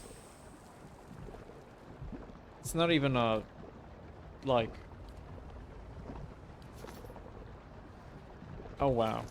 So let's look at him.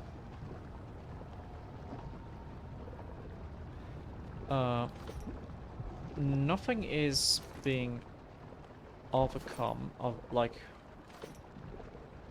nothing is being suppressed on Alof, on Eder. No. We want, let's see, Bloody Slaughter. 20% hits to crits when someone is low endurance. That's 20% here. 15% here.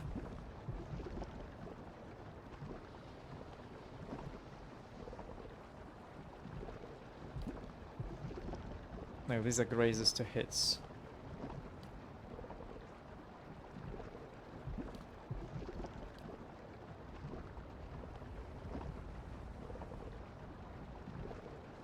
Grazes to hits. Misses to grazes.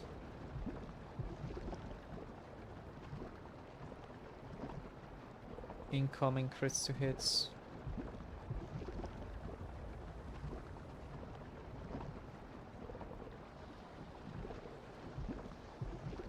So it's like 55%.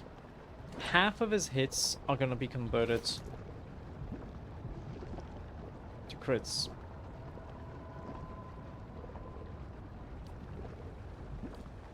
Also, we could probably enchant...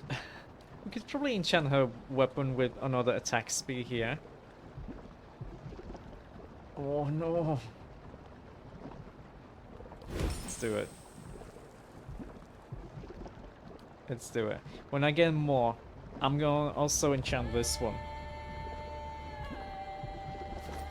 Oh, her attack speed is gonna be so high. Oh, I love this music too.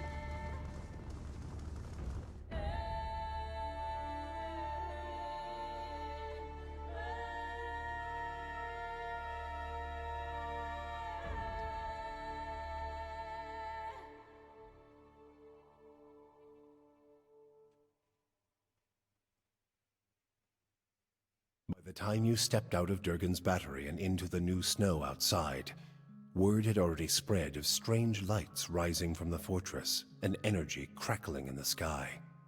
The survivors of Starward flocked to Durgan's battery, their steps hastened by the promise of peace and prosperity at last. They mended their walls, gathered their strength, and prepared their town for the new opportunities that were sure to come. And with the voices of Durgan's battery silent at last, None heard the distant groan of something stirring among the peaks, as massive and relentless as an avalanche. Mm-hmm.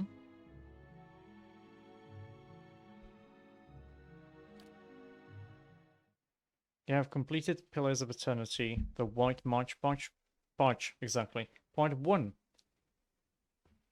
To begin the next chapter, rest in any location outside the White March.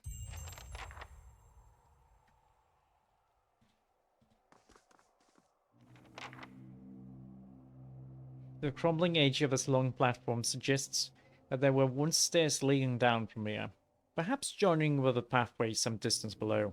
It seems a manageable jump from here, on this side, but you doubt you would be able to return the same way. Jump across. You leap, and for a dizzying moment, the ground below flashes past, and then you are across the gap, and upon the second tower. Now, we do wanna... Before we go back to Stalwart, wait.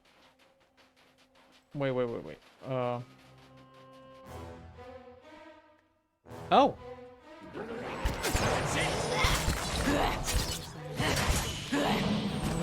It's curious. These guys respawn here.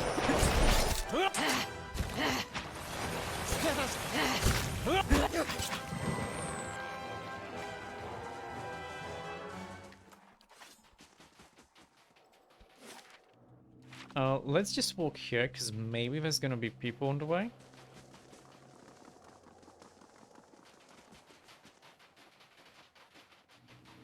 Just checking.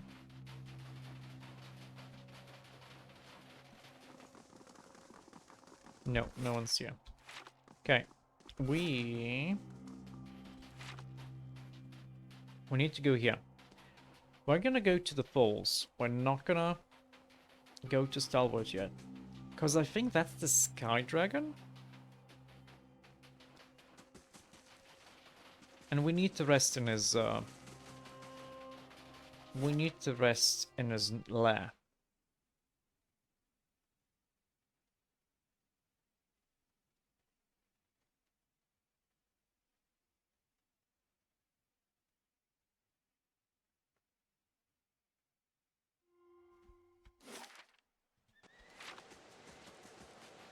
Unless I'm mistaken.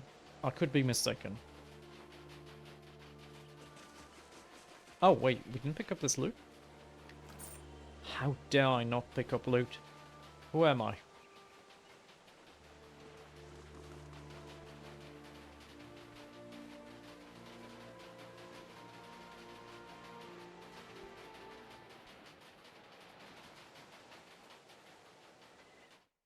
Very nice.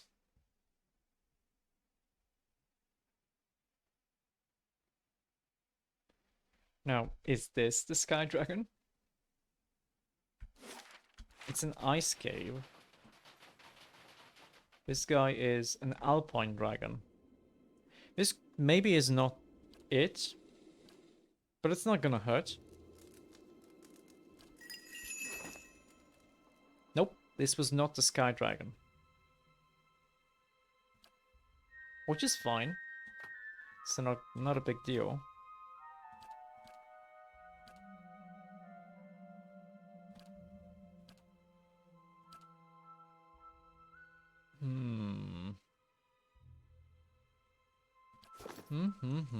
Okay, let's go to Stalwart then.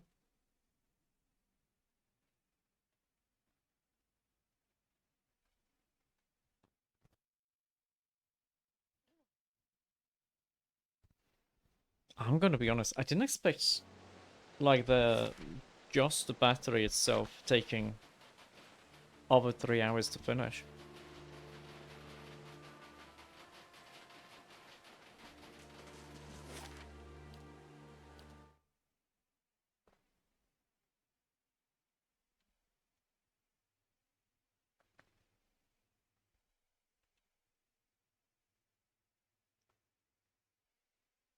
Now then,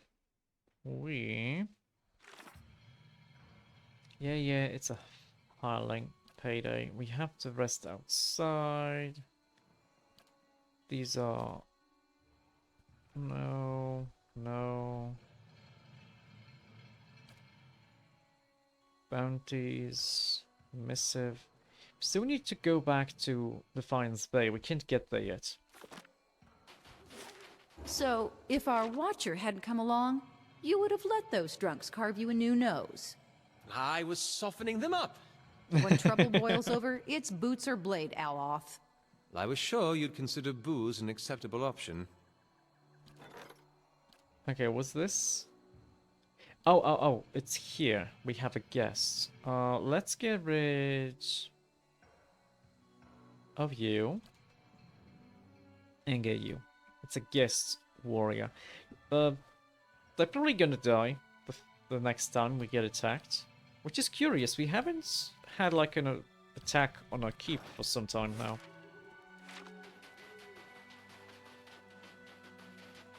I still need to get paid though. Excuse me, whatever your name is, I can't remember. Renan Guild? Would you mind paying me for my work?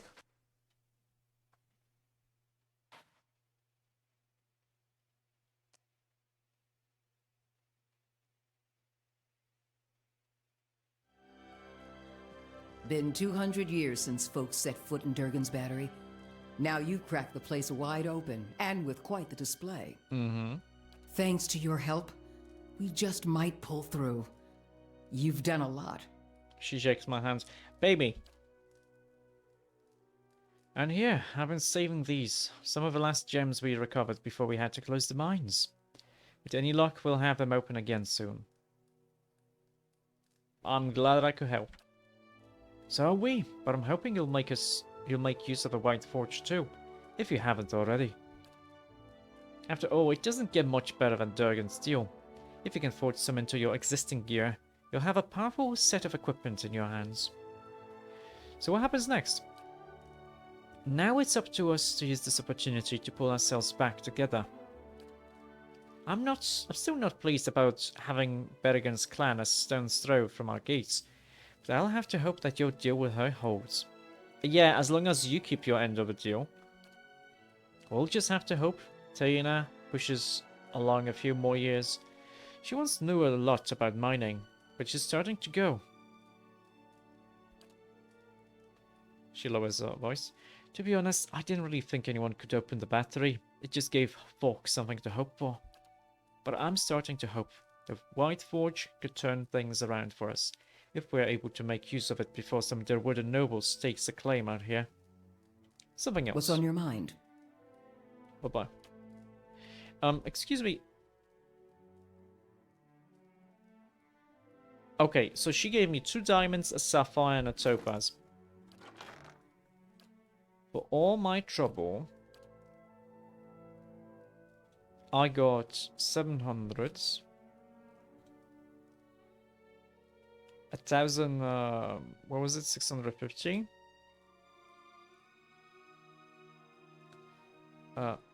What's the topaz look like? This one. So we got like, what, 2,150 copper? Wow. Oh wow, that's pretty amazing. 2,000 copper. For opening up a fortress that was closed for 200 years. It's that's pretty bad trade, I'm gonna be honest.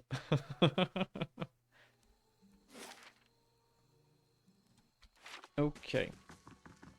So this means we can just go somewhere and then come back. I mean, rest and come back. Let's go to Kid Noah. Reason for that is there's lots of places, there's lots of stuff in our storage there that we can pick up. Also, we get mechanics bonus. Gelade, where? So let's go to our keep. Build them like this anymore, you know. Not by the sea. Too vulnerable to cannons. Just checking though. Have we built everything? Yeah. Something I would probably like better is if upgrading the stronghold was maybe a little bit more spread out through the game. Or maybe like you unlock more upgrades over time, like as the story progresses. Because we were able to do like all of the upgrades almost before we finished Defiance Bay.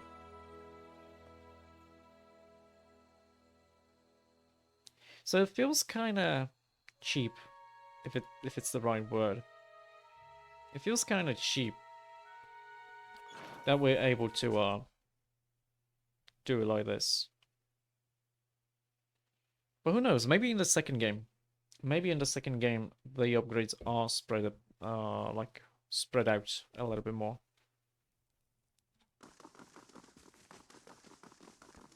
Okay. We need this chest here. This one. This is healing.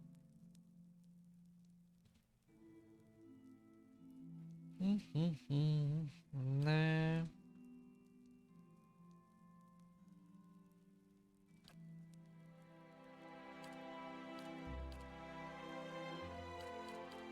Nothing amazing, really.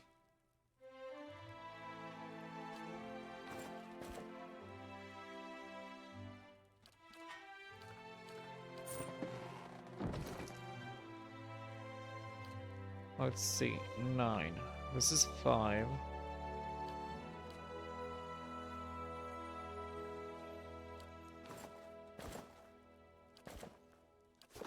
Yes? Very nice. We want... That's the question. Aleph has 12 mechanics.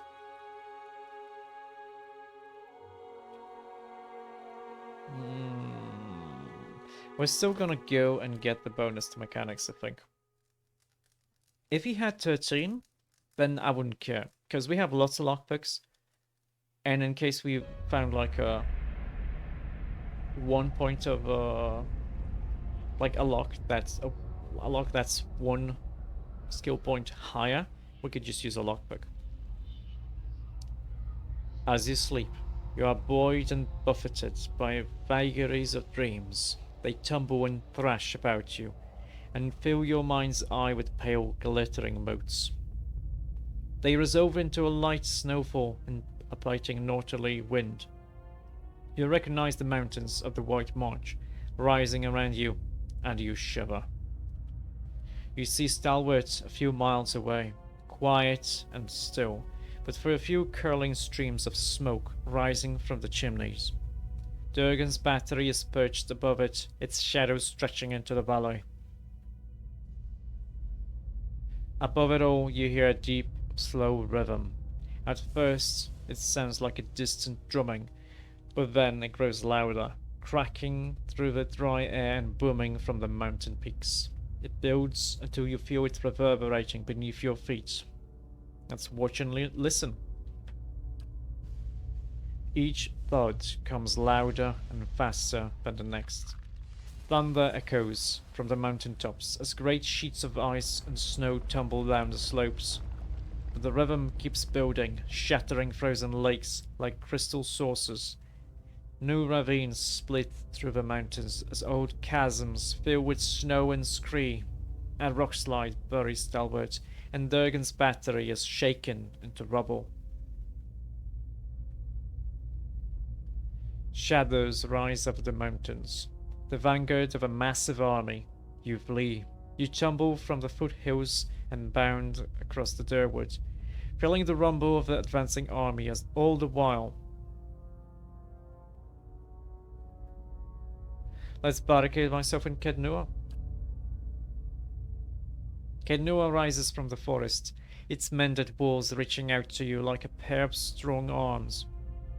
You barricade yourself within the great hall.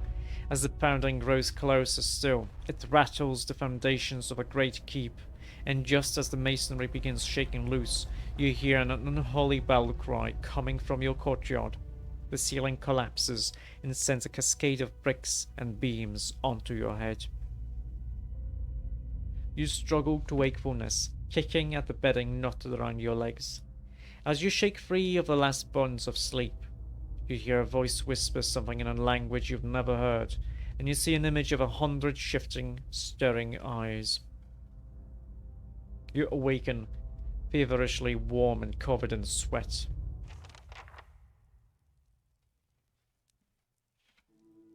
Okay. So now we need to go back to Stalwart. The Whitestone Hollow, that's a new area we didn't see before. There's a house there and a lake. Nice, nice, nice.